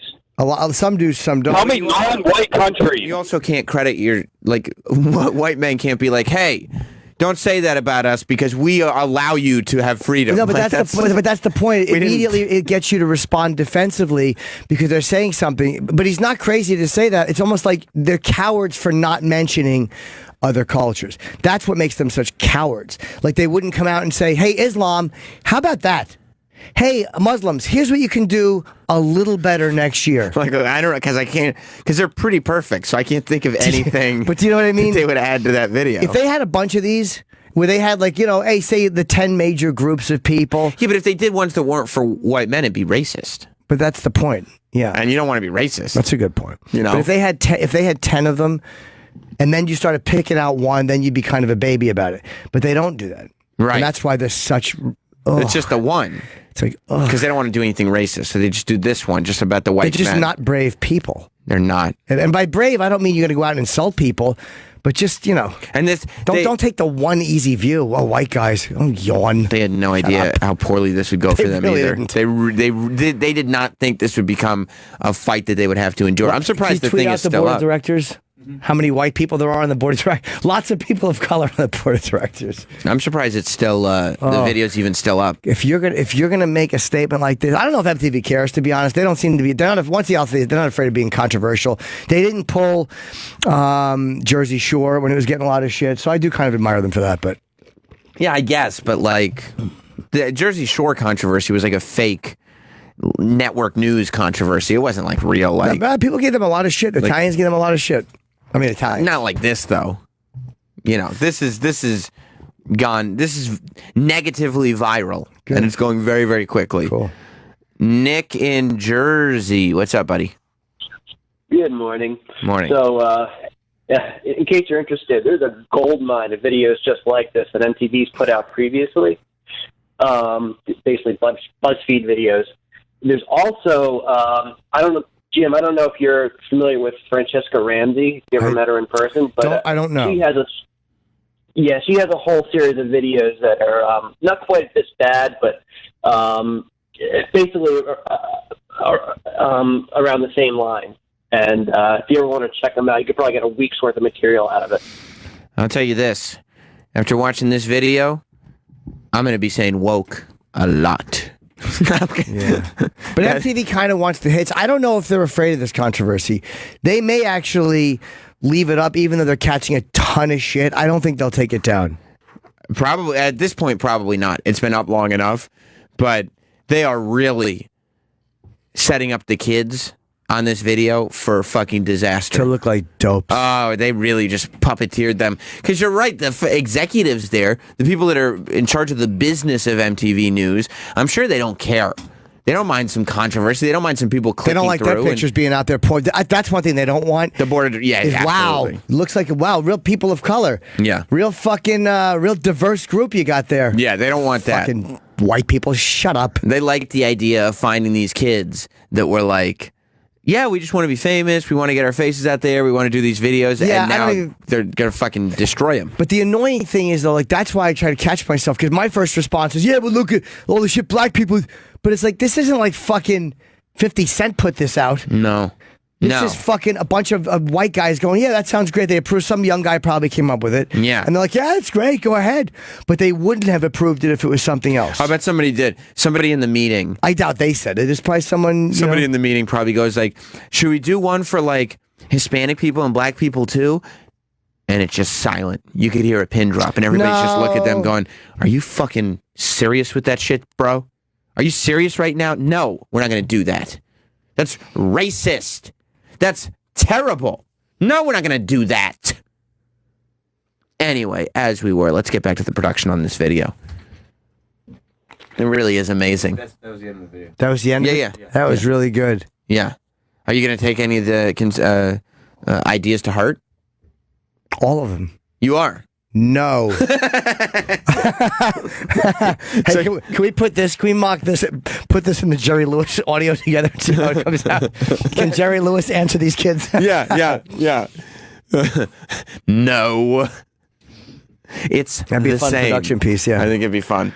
Yeah, we can do that. Or perhaps Mel Gibson or somebody else. Maybe who else's audio is wonderful? I don't know. I think the guy should spend some time with it this afternoon, just making a whole bunch of different Donald versions. Sterling, yeah. Pat O'Brien. Oh, yeah. That's the one. You think Pat O'Brien will like the girl who said, don't mansplain? Learn what it is and don't do it. You know what bugs me? It's just I think what bugs me, I'm not offended as a white guy. Like, how could they say that? It's just the cowardice that gets passed off as brave. Yeah. That's what bugs me. It's not what they said. Like, because a couple of them were right. Right. Like, yeah, you know what? If you were a white guy, America's awesome for the whole time. But it really did suck a big bag of dicks if you weren't a white guy for quite a while. Yeah, but guess what? Not in the lifetime of any of these kids. No, but it doesn't matter. You don't have to be alive to acknowledge it. It doesn't have to be in your lifetime to say, yeah, that is the way it is. Yes. She's correct about that. It's just the coward. I keep saying cowardice because they would never do this. You know what bugs me about this video? I just started saying woke. And so the fact that I wouldn't be able to say it anymore. Yeah, I do agree with that too. Stop saying woke. You're right. Why? Please, because it stinks. No. Stop saying woke. I don't even say that when it comes to sleep anymore. Yeah. What time did you wake up? Well, I got up at... Yeah. No, I don't think that's right. I think we should still be allowed I'm gonna to have say to start woke. auditioning. I'm gonna have to stop auditioning for MTV News. They haven't called me back in years. Bomb. What's that? Because you were sitting there trying to. I knew I had trying nothing. to get on these videos. I'm trying to get. Busy Phillips is outside. Let's bring her in. Let's see what Busy Phillips is up to. She's got all kinds of soup coming out. Busy Phillips, of course, you guys know her from... is she in? Yeah, she's coming in. From Freaks and Geeks, from Dawson's Creek, from Cougar Town, from Soup. Soup. Hello, Busy Phillips. I brought you soup. You did? Yeah, there's soup. Oh, great. I think we're How's it going? Welcome. It's everybody. There's soup. There's soup. Yes. Campbell's soup. Oh, man, this is fantastic. Yeah. Welcome to the show. Let me see. They start. So Campbell's Soup is launching today. Actually, they're in stores today. Whoa! Well, yes, soups, clean, simple, nutritious ingredients. You want one, Jim?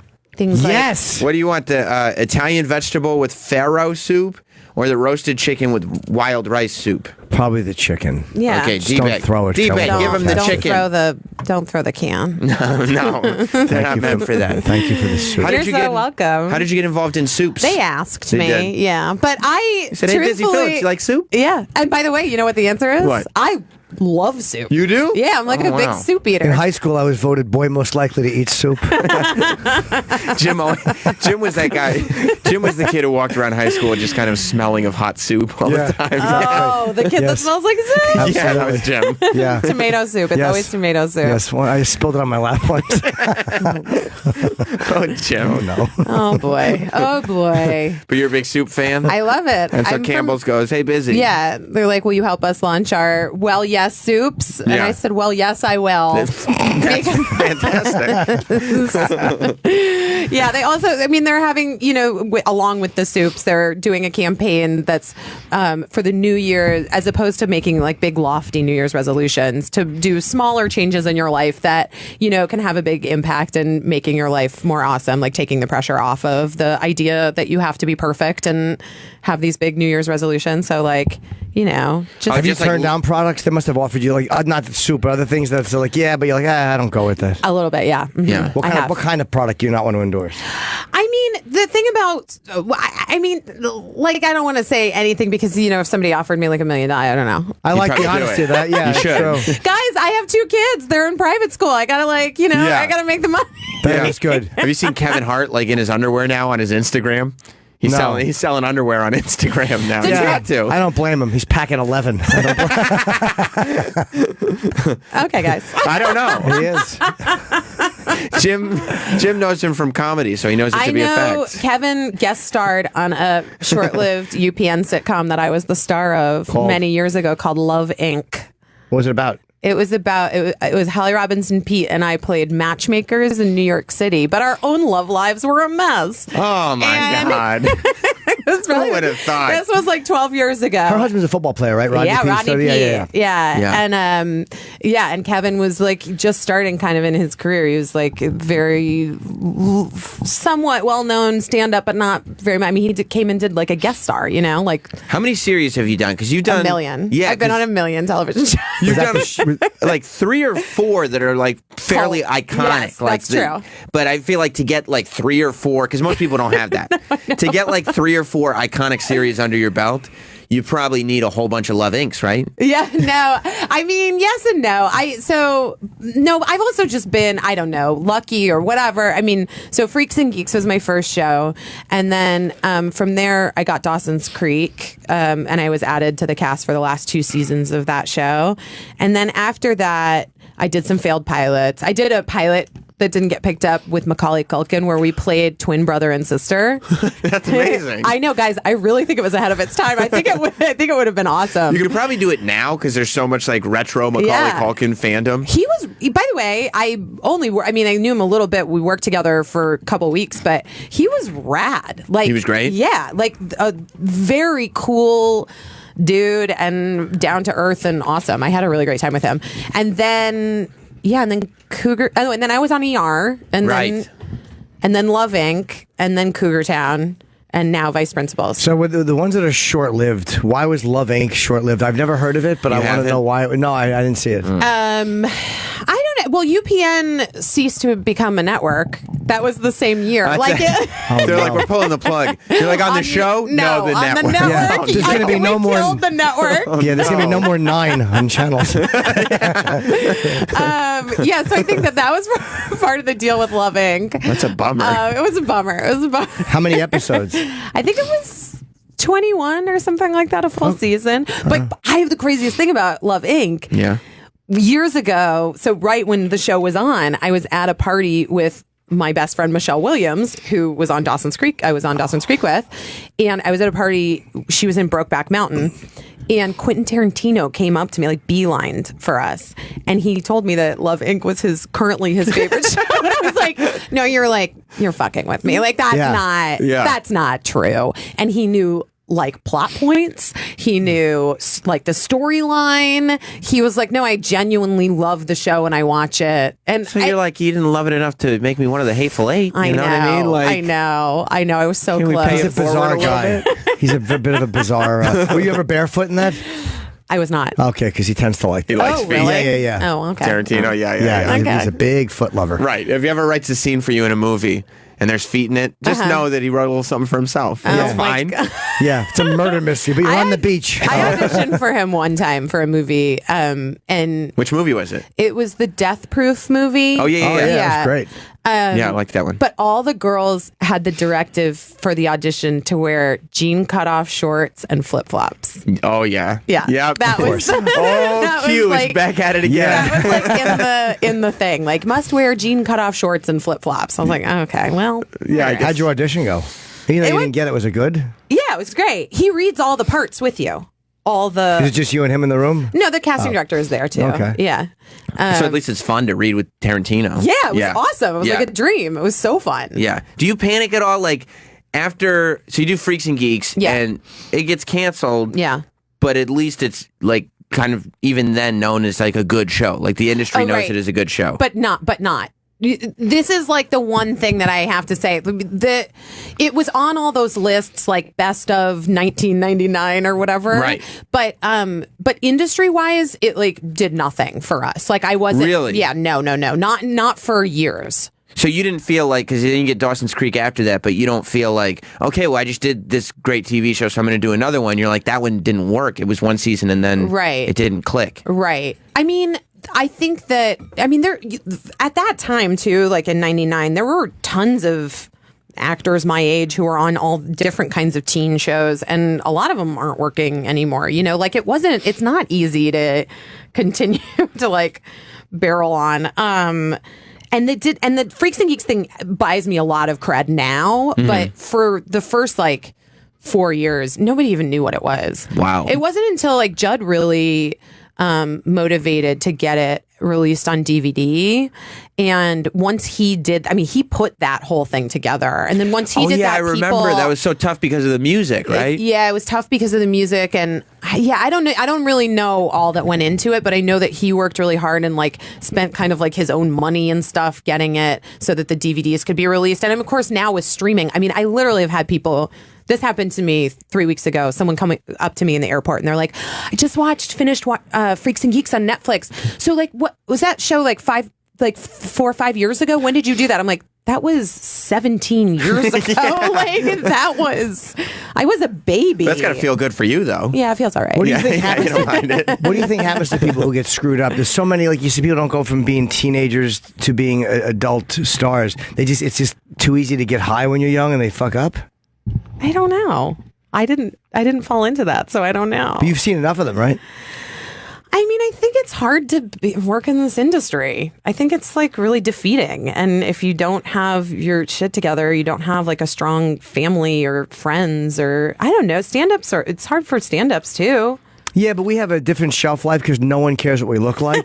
So you don't. Even if you age, no one cares. Like I'm never supposed to be. No one ever looks at Jim Norton and goes, "Oh, that guy's." Let's go because we like the way he looks. They don't even like the way I sound. Freaks and Geeks is like the one show where literally just about every kid on that show that was a regular is now very successful. We're all still working. Yeah, everybody's for sure. still working. I was a Pampers baby. Were you a Really? Pampers No. baby? I didn't think so. I just wanted to sound like I was a part of it. He wasn't a cute baby. I was adorable. We're not cute enough to be a Pampers baby. They never auditioned me. They didn't? No. You think you could have had a career? 100%. I really struggle because my daughters are so beautiful. I mean, I'm just objectively speaking, they're really attractive little girls. Sure. And I, like, if I were a different person, I would make them model. I would like have them in the Barbizon like school of if I was in somewhere in another part of the country, if I didn't know how much it fucked you up, I would. But yeah, so you're not pushing them into the industry. No, that's ridiculous. No, however, I will say this, which is I think some actors have a different view on it.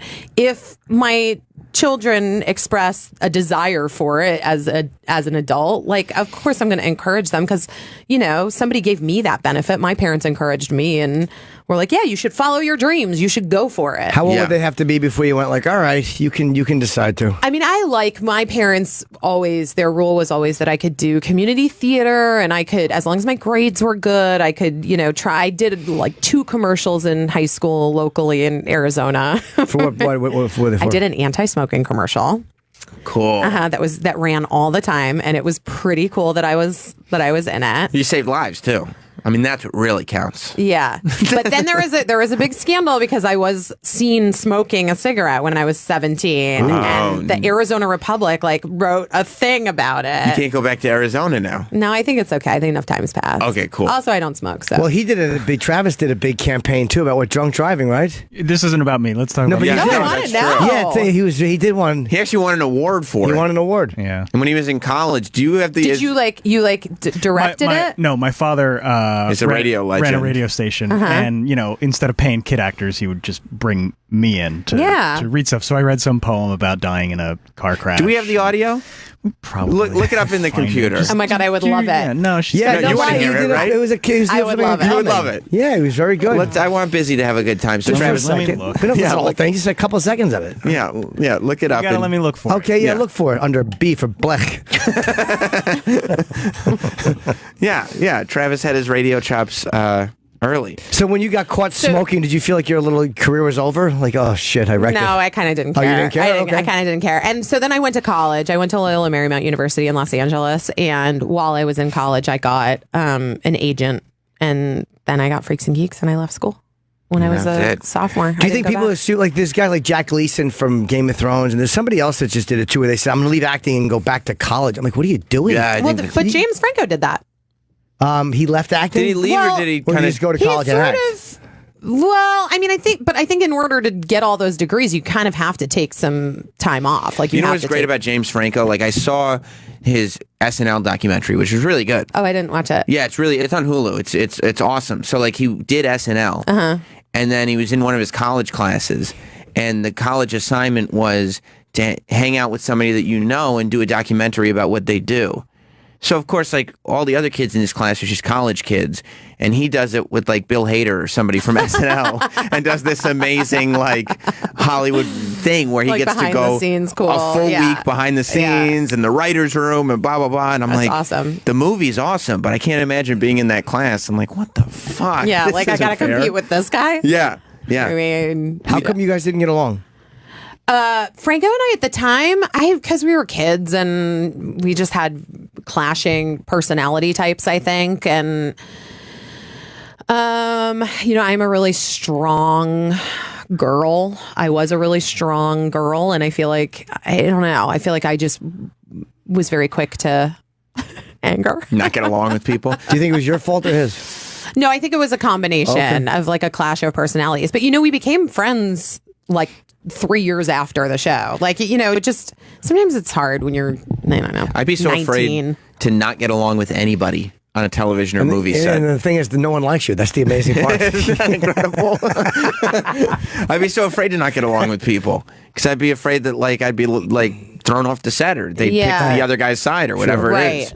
Yeah, it's hard. It's also harder when you're a woman, to be honest with you. Like men are afforded the luxury of being jerks more than women are. Because you're difficult if you're. Yeah, and then you're like labeled, and then you can't go where. I mean, I really pride myself on like the fact that I do the thing that you're talking about. Like I make sure that everybody's happy and everybody likes me, and I'm on time, and I know my lines, and I am professional, and not a squeaky wheel. What's better than a good meltdown though? Like we've talked about the Christian Bale one, or other ones that just get caught. The Lily Tomlin fighting with the director on I Heart Huckabees. Yeah. Right? Oh my God, it's just great to hear. Awesome. I know it is kind of always exciting. It's fun, right?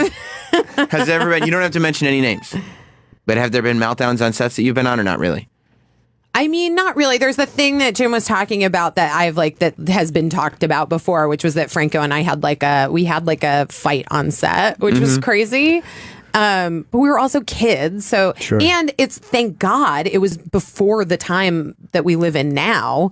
Oh of, yeah, like this and everybody watching you all the time. James and like, Franco assaults female co-star. No, totally. Yeah. Yes, I mean I also say that about Dawson's Creek because I was young and I would party all the time in Wilmington, North Carolina, where we filmed Dawson's Creek, and I'm like, thank God it was before the internet. You didn't have to worry about the locals camera seeing phones. Yeah, I mean, they saw me, but like... Who are they going to tell? Right. They're not going to tell anyone. There's no forum for it in 2001.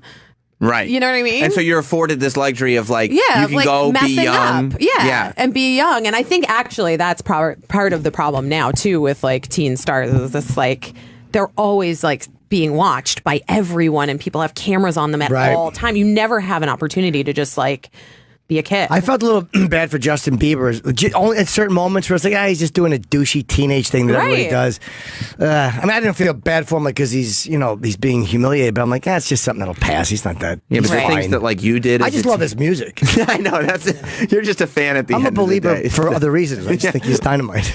We actually have great news. What? Speaking of like things people do when they're younger, I want to hear it. Would you like to hear Travis's anti-drunk driving Your headphones PSA? up loud enough. Just make sure your headphones. Sure, she can hear it. Okay. Yeah, if you guys don't want to talk about like vice principals or something? We can talk about vice principals. We can talk more about the well, yes moment. We could definitely do both those things after. Let's listen. It's 2 minutes though. Oh, well, you're not going to listen to the whole thing. Unless we love it. I mean, unless we keep... A couple of seconds. This is Travis. I want to hear. I went to a party, Mom. I remember what you said. No. You told me not to drink, Mom. So I drank soda instead. Oh, no. I felt really proud inside, Mom. The way you said I would. Oh, no, but... I didn't drink and drive, Mom, even though the others said I should. But somebody else did and you got killed. Mom. That's right. I know the end of You know this. what problem? I'll tell you the one problem, though. The people were like, you should probably say mom more. You didn't say mom enough. I didn't write the poem. That was the poem. It's a poem, bro. It's a poem. Yeah. It is really? Of and then at the end, it's like... Where'd you go, Mom? But I couldn't... She left me later.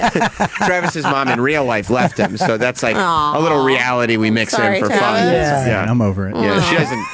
I have my own kid now. Okay, good. Yeah. No, kids heal. She kids hasn't heal talked to that them in shit. 15 years. Yeah, okay, Yeah. She amps great. It's kind of fun. That poem chased her out of the religion. That is fascinating to me. What, when parents just leave? Yes. Yeah, because you have kids. I have two children. It's fascinating to me. Like, what? Can you imagine what would go in your head that you would literally find a man, change your religion, and with that change, run out on the family? No. And never is that the craziest thing you've ever heard? It's really crazy, and I know, and it's not uncommon. I mean, it happens, right? It's really.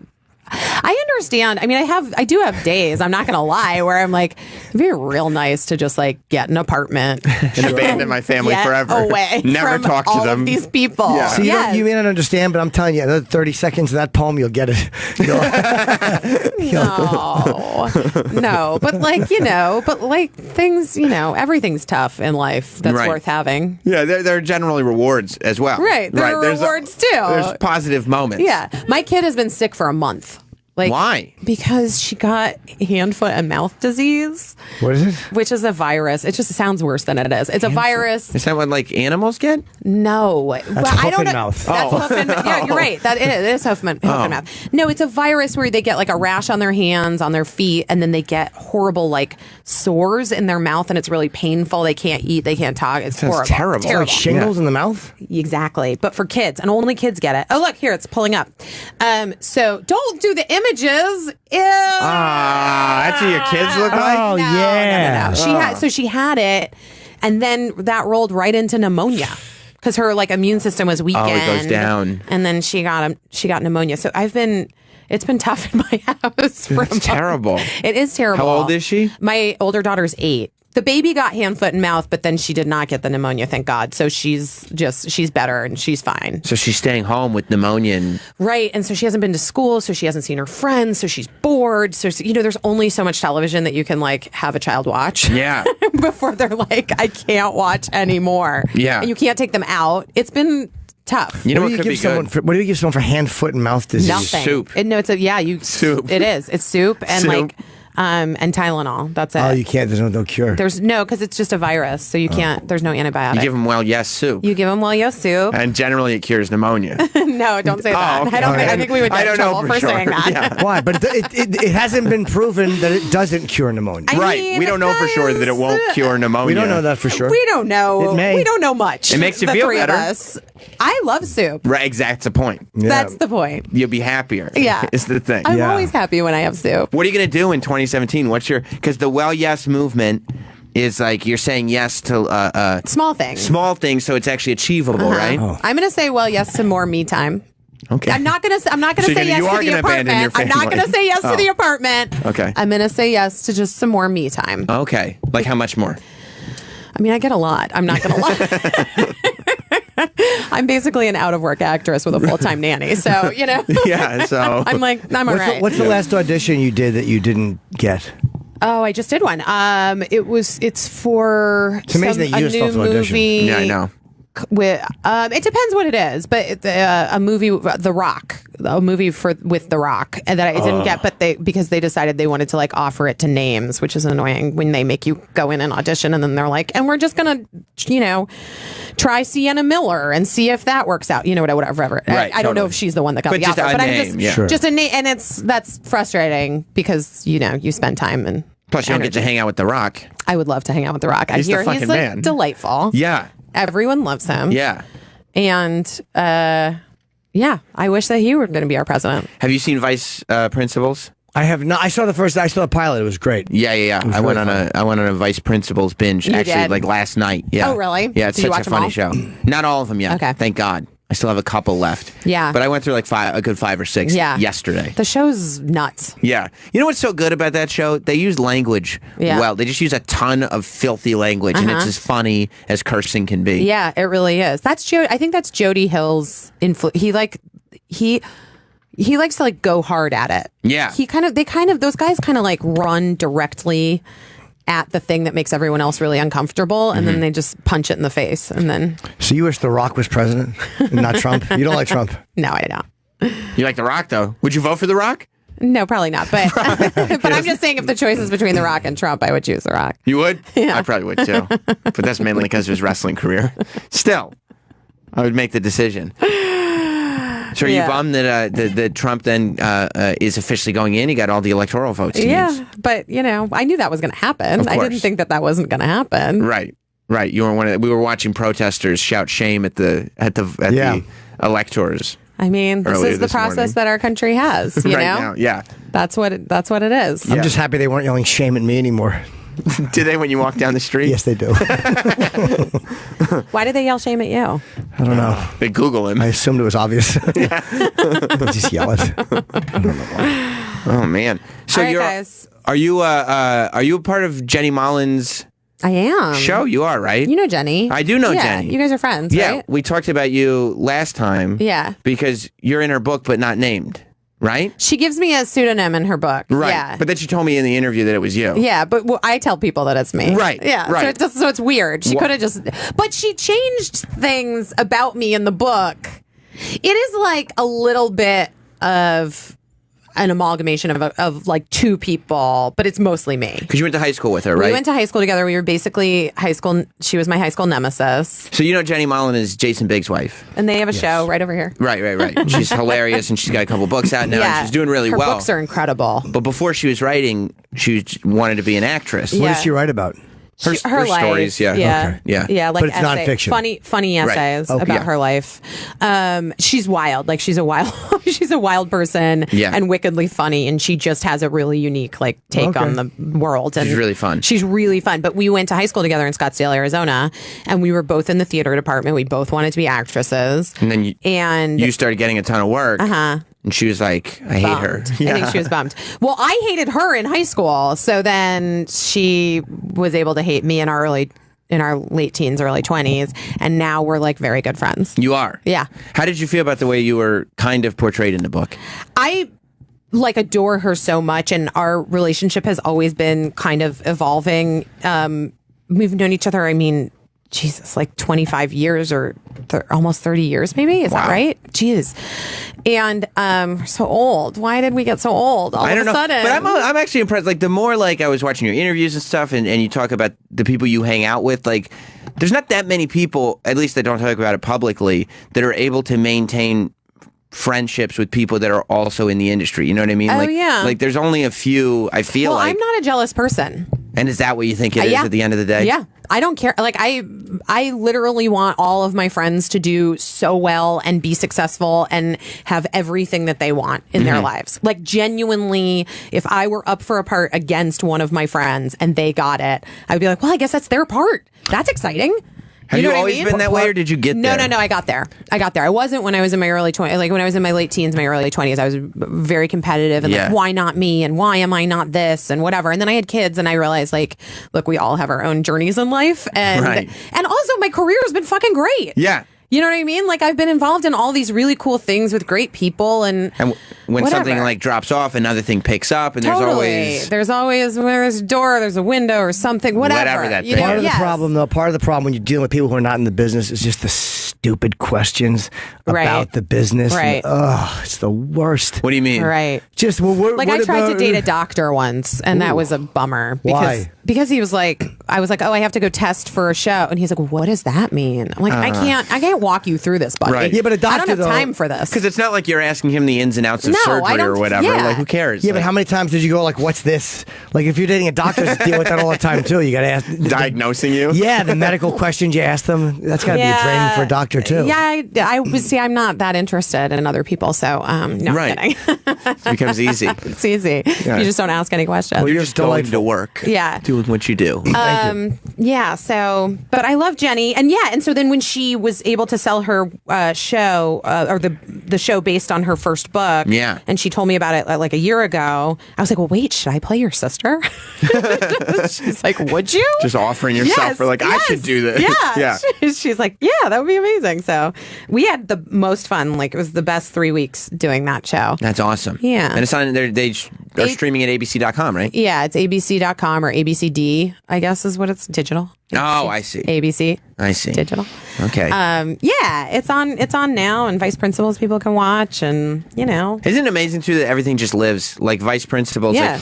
Like it does. Just the season's over. Yeah. And it's been over. Yeah. But like it's just there on HBO Go. people think that there are still new episodes of Cougar Town. I'm not kidding. Because the They're reruns like, are just yeah, on. They're just on, and they're like, "Oh, I just saw the new episode of Cougar." It's like, no, you didn't, because we talk about it every Tuesday at 5:30. Cougar Town's on. Yeah. But okay, I mean, whatever.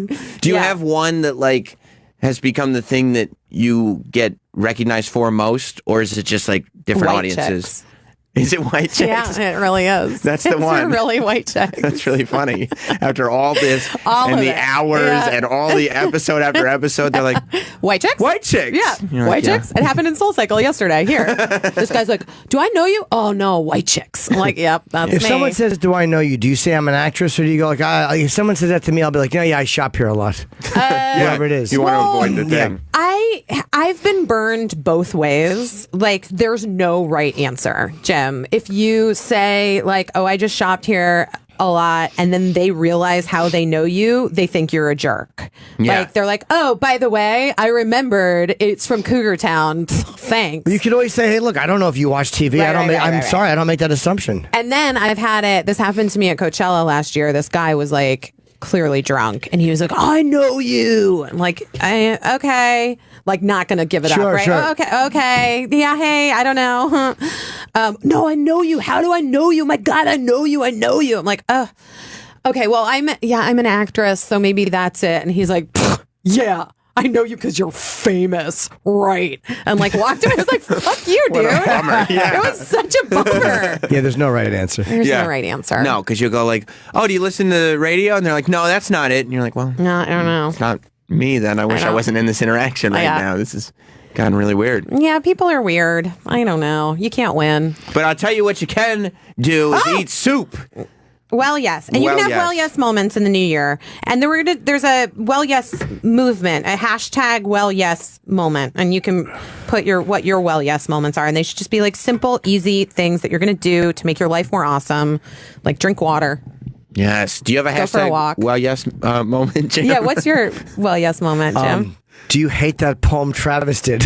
Well, yes. Hashtag well, yes. I'm going to continue to hate Travis's poem. I'll explain it to you more, but that's not exactly the well, yes movement. Okay. But yeah. Well, we'll figure it out. It's available. It's launching today, Yeah, right? the soup is out today, and it's really good. Simple, clean, no, you'll see it no when BPA you're in- lining. What's the BPA lining? Well, that's a bad thing. You don't want BPA in your. It's like a silicone or something. I don't know. It's not good for you. I just know from when my girls were little babies, there was the big thing about non-BPA baby bottles. You feed your kids this soup? I would feed my kids this soup for sure. Yeah. There you go. Well, that's all I need to know. Look for the cans that say Campbell's Well Yes on them. And thank you, Busy Phillips. Thanks. So nice to see you, Sam. It was good to see you. We'll be back with more Jim Norton and Sam Roberts after this. Bye, Jim. This is smooth. What is this? Joey Badass. Oh? Joey Badass? Welcome back. It's Jim Norton and Sam Roberts. Or as I call him, Jimmy Badass and Sam Roberts. I'm going to be in... That's cool, right? Tarrytown on New Year's Eve. What's cooler than Jimmy Badass? Jimmy Badass in Tarrytown, baby! 8 o'clock show. I hope people come out. Are you optimistic? Yeah. I mean, the tour's been good, so I'm just happy to be done with it. Tarrytown Music Hall. There's not that much great entertainment in Tarrytown. I've been there. It won't be that night either. Make sure you check it out. You go to jimnorton.com. What's wrong? Just soup. What are we doing? We're talking about soup. You don't want to talk about. You don't want to talk soup. No, I don't. Not gonna bring it home? I'm sure it's good, but I mean, I don't eat much soup. But it actually looks tasty. I don't have any issue with the soup itself. I've gone on rants about how much I hate soup, and I don't even like people that eat soup. So I just didn't think it was an appropriate time with the soup executives sitting in the room. I know they're usually fun people too. But so the soup executives? Yeah. I love a good soup executive. You do? Oh my God.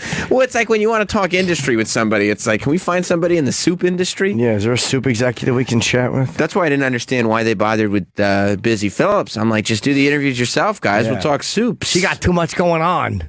That's right. That's right, Chip. She's got too much going on. It looks like we're going to get those Donald Trump tapes after all. What tapes? The tapes of him using derogatory slurs on The Apprentice. You know who's got them? Who? Tom Arnold. Does he? Yeah, that's what he says. Tom Arnold.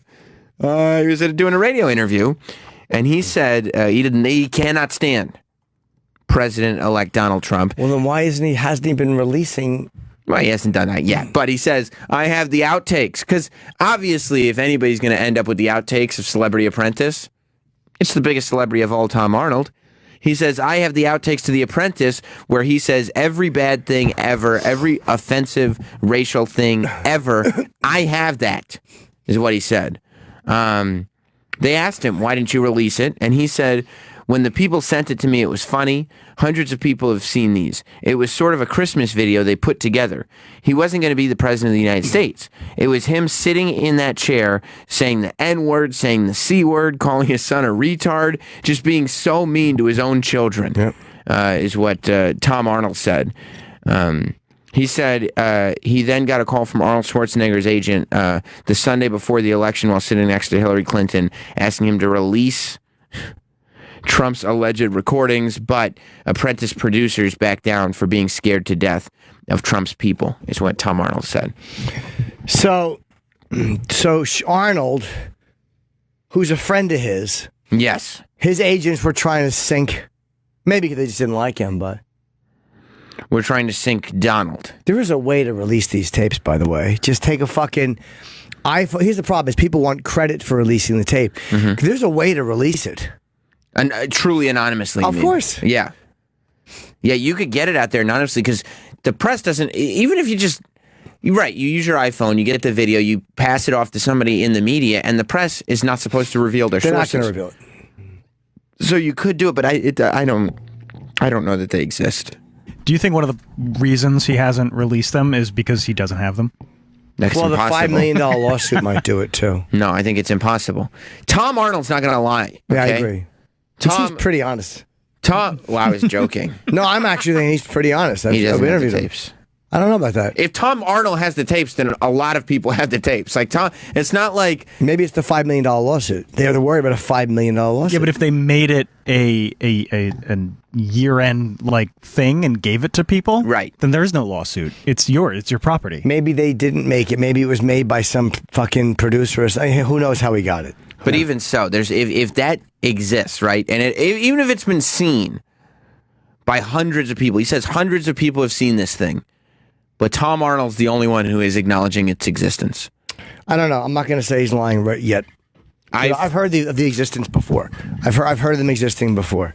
Well, we heard in the very beginning of this thing that there was even worse stuff on the tapes, and then very quickly they were like, no, the tapes are never coming out, blah, blah, blah.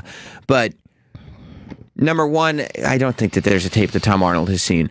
But number two, like, it's whatever tapes exist. I mean, you want to talk about not wanting to show somebody at the mall because they didn't realize that everybody was going to see them. And I guess it's outtakes, but still. There's a difference. But I even backed off on the mall thing because you're right, there's so many examples of other stuff. The difference is when a guy's going to have the power over you as the president of the United States, you lose, I think, the right to privately saying nigger. No, isn't that in the Constitution somewhere? Yeah, I'm not saying it should be illegal, but we do have the right to know it. And we should see your taxes. Yeah, no, I would agree. But I find it difficult to believe that Tom Arnold is the one guy who's speaking out. Maybe I'll be proven wrong. Maybe the day will come and we'll all find out. Like so many times we've been told, damn, if I had only listened to Tom Arnold from the beginning, then everything would have gone better. He doesn't strike me as a liar. No, but he is He doesn't strike me as a big faker. He's a bit of a manic person, though. Yeah.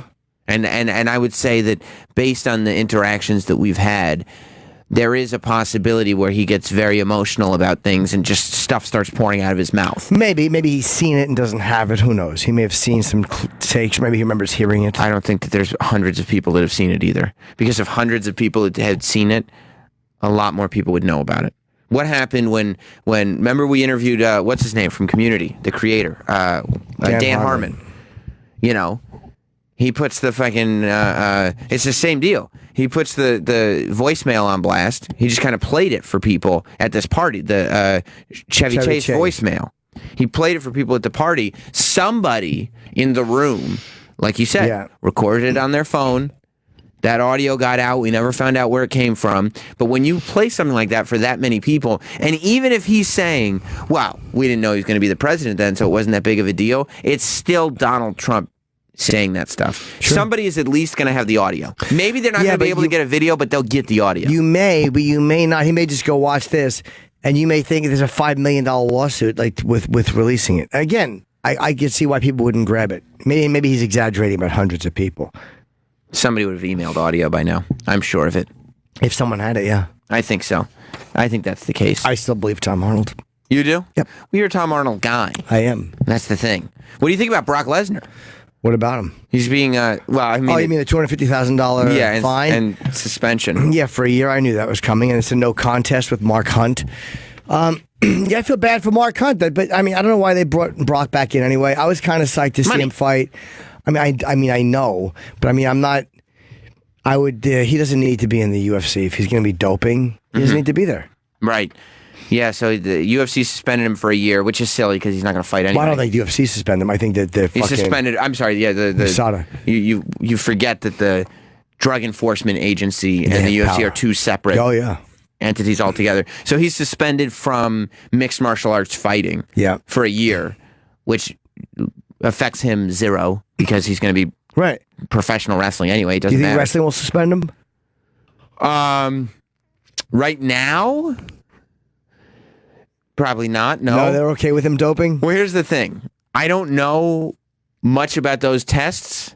What I do know is he's already entered into the Royal Rumble, and that's next month. Oh, okay. So, right now, there's two people in the Royal Rumble, Goldberg and Brock Lesnar. So, I don't see how unless USADA is going to suspend him from WWE, but I don't know if they have jurisdiction. I don't think they have jurisdiction. You don't think so? No, I don't. All right, well, good. Because it's been called entertainment. Well, I'm going to tell you this. I'm fucking glad. I would rather see Brock Lesnar in the Royal Rumble. Yeah. $250,000 probably doesn't really hurt him either. Still, no one wants to pay $250,000. Nobody That's wants a lot to of pay cash. it. But UFC is paying him a lot more than that anyway for these fights. They are. But Mark Hunt has a legitimate gripe. Do you, as an MMA fan, does it annoy you that he was back at all just because it is, it's a money grab and it's a little bit of a sideshow? It's kind of a lot of bit of a sideshow. I didn't mind it as much considering John Jones was out. I understood that they were and I think there was another fight. I want to say Cowboys fight didn't happen. There was a couple fights that didn't happen, I think. So you get where they need a headline? And look, I don't mind seeing Brock Lesnar fight again. I wanted to see Mark Hunt fight him. But the doping is these guys, especially because that wasn't accidental, I don't think. Right. I think that was probably. Do we know what if it was a false positive on the testing? Before they do that, they test another sample. Okay. Yeah, there's Because more than one test. I don't have enough evidence to say that Brock Lesnar was doping. I know. I don't. Not for me. I don't. I haven't. There's not conclusive proof. Yeah. And they've got it. You think so? Yeah. They don't just dole out suspensions like that? No, I think they check twice. Because I was probably was it boner pills? No, but it might have been the same stuff in there. It was probably boner pills. Maybe. I think it was. I would imagine it was something a little bit recreational. You know what I've heard that it might have been? A lot of poppy seed bagels. Maybe. I've heard that that'll do it. You do get tested positive for doping if you eat a lot of poppy seed bagels. And look at the size of Brock Lesnar. This is a guy that's going to need to carbo load. So, and in my mind, if WWE were to suspend Brock Lesnar for eating a bunch of poppy seed bagels, I'd be outraged. Outraged. Yeah, I'm sure they did more than one test. You think so? At least Mark Hunt's keeping quiet about it. He hasn't said much? Oof.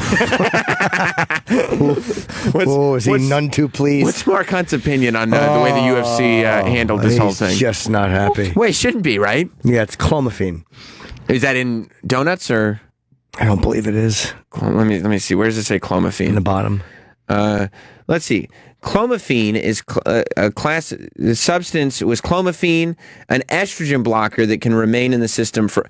Oh, it's just an estrogen blocker, right? So that's just so you get a little of that softness off. That's like, Yeah, I believe that helps with testosterone. I don't know a lot about it. It just blocks estrogen. Yeah, he's not fighting women. Good. He doesn't need estrogen, right? I think it's fine. Maybe you're right. The substance is often used simultaneously with other performance enhancers and can be beneficial in the restart of natural testosterone. But I'm seeing testosterone production. I'm seeing a lot of often used, can be. Sure. I mean, there is a lot of wiggle room, and I feel like... Key word right there, natural. Yeah, exactly. Natural testosterone. Sure. This sounds to me like USADA has it out for Brock. That's what I think when I'm looking at this. It feels to me like Brock Lesnar doesn't necessarily deserve this suspension. Okay. And, Mark Hunt is a great fighter. I wouldn't say it to his face. Maybe he's being a little bit of a crybaby. I didn't think he was very good in this fight. Mark Hunt? No. Exactly. Exactly. He wasn't good. And Brock Lesnar simply has more. What kind of testosterone? Travis Dog, what kind of testosterone? What kind of testosterone? Natural. Natural You don't like Travis testosterone. No. I didn't like it when all the people did it at your stupid show. Did they do it at that gym Yes. show? They knew who you were? Yes. And what'd they call you? Trav Dog. Adrian Saw. Did they call him Trav Dog or did they use the real name? Travis dog? Travis dog. Did they make any barking? Yeah, they barked. Nobody calls him. Everybody should know this. Nobody calls him Trav Dog. That's kind of a nerdy Travis name. Dog. It's Travis Dog. They did. They barked at him. Yeah, a few times. Was your wife there with you? Yeah. And you had friends there too, right? Yeah. What did your friends think of the fact that like some of the audience was barking at you and calling you Travis They didn't get it Dog? because they don't listen to the show. They didn't understand. My wife was like, "Oh God," but I mean, she's been doing this for 10 years. Right. She gets it. Right. She gets She it. gets it. She gets it. She's laughing. Type of laughs we like to have around here. Monkey. Yeah, so hopefully the UFC, because that to me is the big story here. Yes. Hopefully the UFC can work out some of this unfair testing that's been going on with guys like Brock Lesnar, because it's making the sport look bad when somebody who obviously is just kind of a natural phenomenon is being accused of stuff like this, right? I just wish your head would blow off. Do you have scissors, Adrian? Scissors? Yeah. What do you need scissors for over there? Just want to cut my own throat. No, I have a string. And get that string off your pants? Brand new fucking trousers. Is that some of the... Because you bought 10 pants for your special, right? Didn't know the color. So five different ones. You got to buy 2 of each. Right. So you have 10 new pants that you can just wear, part of your it's rotation? awesome, yeah. That's fucking great. How many pants did you have before that? A lot, but I keep them for years. My pants last. So how many pants do you have right now? A few pairs. We got more than a few pairs. You got 10 new ones plus the old ones? Maybe 20 pairs of pants. That's a fucking crazy amount of pants, dude. No, it's not. Are you? Yes, it is. Yeah, don't downplay it. You just described it as awesome. It is. You go into your closet. Adrian, how many pants you got? 5. He got 20 pairs of pants. Oh, shit. That's fucking crazy, right? Yeah, but I just bought 10 pairs, and it was a necessary purchase. I have like 5 pairs that I'll wear. Like You're talking into thin air. It's a You are radio talking show. into thin air. I have like 5 pairs that I'll wear like every day, and then like a couple for like nice occasions. So maybe like 7 or 8. Don't count suits though. No, I'm not. So probably 7. 7 at most. D-Bag. Yes, sir. How many pants you got? Like 5 or 6. 5 or 6, right? Yeah, about 5 or 6. Yeah. Do you hear how many Norton has? Do you have a match? 20 something. He's got 20 pants. Yeah, it's insane. I'm guessing. That's fucking crazy, dude. It's really not. Travis Dog. Yes. Oh. I don't like the D-bag walked away from the microphone when he could have done his own little bark. You got a bark, dude. I just want matches. Give him a bark real quick. Ruff, ruff, ruff, ruff, ruff. Oh, you No, should have just can I gotten the have matches. matches? Yeah, go get the matches. Yeah, matches. Jim was right on this one, dude. Go. Yeah. How many pants you got, dude? 5. Yeah, that's what I was thinking, right? Yeah. You know how many Norton has? How? 20 fucking pants. Nobody has 20 pairs of pants. Yeah, he does. He's lying. It's crazy. Well, you got an Inspector Gadget closet? Just lined up all the same pants? No, they are hanging, though. You hang your pants? Yeah.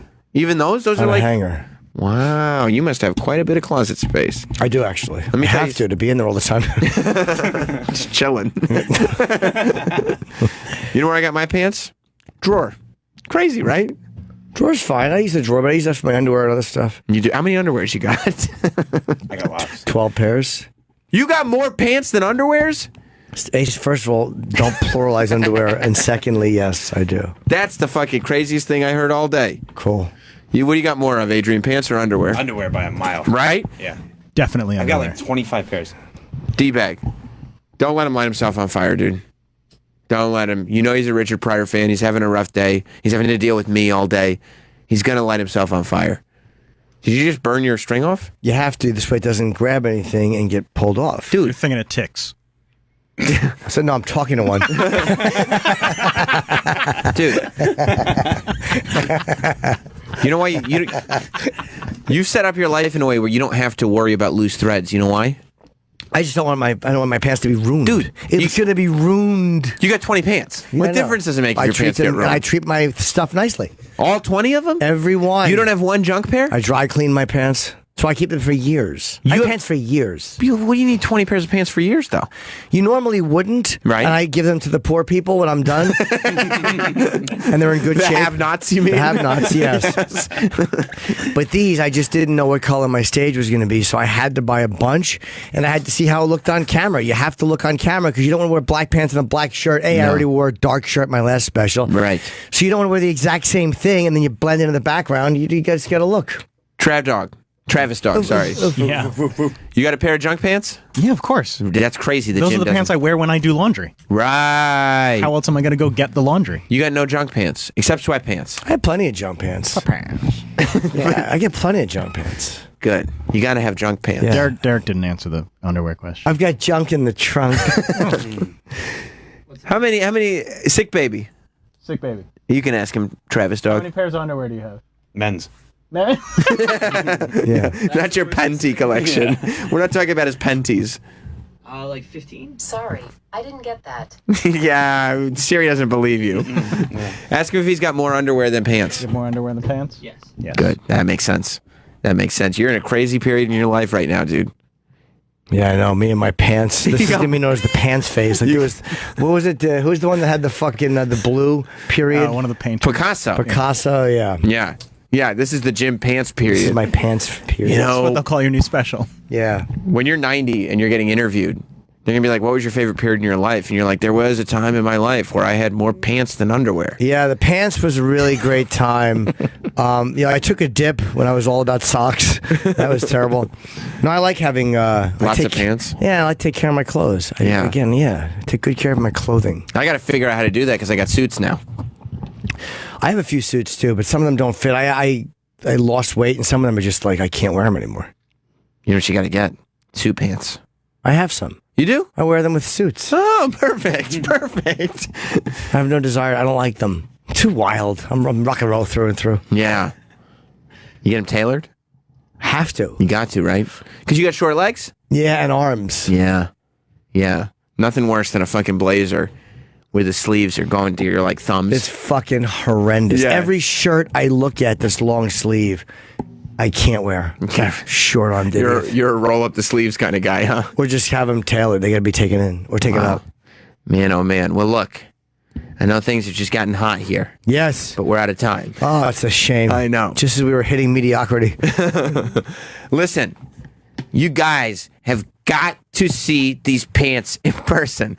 The thing about seeing Jim Norton live these days is you got a 1 in 20 shot of what pair of pants he's going to be wearing. You never know. Yeah. If you want they probably won't be jeans, though. Wow. I don't really wear jeans anymore. See, I got like 5 pants, but they're all jeans. I'll save it for tomorrow. Save it for tomorrow. You're right. If you want to find out what Jim is wearing for his New Year's pants. Troy, how many pants do you have? 5. 20 is crazy, right? It's a little much. Yeah. Yeah. But they can't all fit. He says they all fit. The majority, 10 I just got. Exactly. That's what I'm saying. He's got a rotation of 20 pants. Oh. It's fucking I nuts. think we should monitor his pants. Well, I'll tell you this. I'm going to be monitoring him on New Year's Eve. Oh, my God. Smooth as silk, this kid. In Terrytown. And you can monitor him, too. Check out Jim Norton's New Year's pants for yourself. Did you see my picture on the Yogi Bo? Yeah, it's really fucking disturbing. We didn't talk about we'll talk more about that tomorrow because we touched on it on Monday, but really deserves more time. Oh, it deserves the whole show. Yeah, I think so too. We should get a Yogi Bo for the studio. Why don't you just bring your fucking waist of a Yogi Bo in? It's fucking awesome. Have you been using it? I fell asleep on it the minute I got it. I did? sat down. I put my the thing that I'm going to bring on airplanes for my neck. Pow, out. The armrest? Yep, very comfy. You're going to bring it on airplanes? Isn't it big? No, it's perfect size. It is? Yeah. Oh. Yeah, it's not in a coach seat, Sam. Oh, I forget. Yeah. I'm used to my little seats. That's right. You use some little teeny motherfucker. Not for the kid. Not for Mr. 20 Pants. That's right. No. 20 Pants has a big old lay flat bed. No, I sit back in the 5 pants section. That's right. 20 pants or more up front, baby. Up front. See the pants at the Terrytown Music Hall, Terrytown, New York, JimNorton.com. New Year's Eve is when he's playing. And we will be back here tomorrow for our final show, our last live show of the year before we do our top 25 countdown. And we're posting our podcast this afternoon. It didn't go up this morning. So go to iTunes, or we'll post it on our Twitter account at Jim and Sam Show. And SoundCloud. You can search Jim Norton and Sam Roberts. Are we on SoundCloud? Yep. Oh, good. And you can find our podcast there. Enjoy, and we'll see you tomorrow.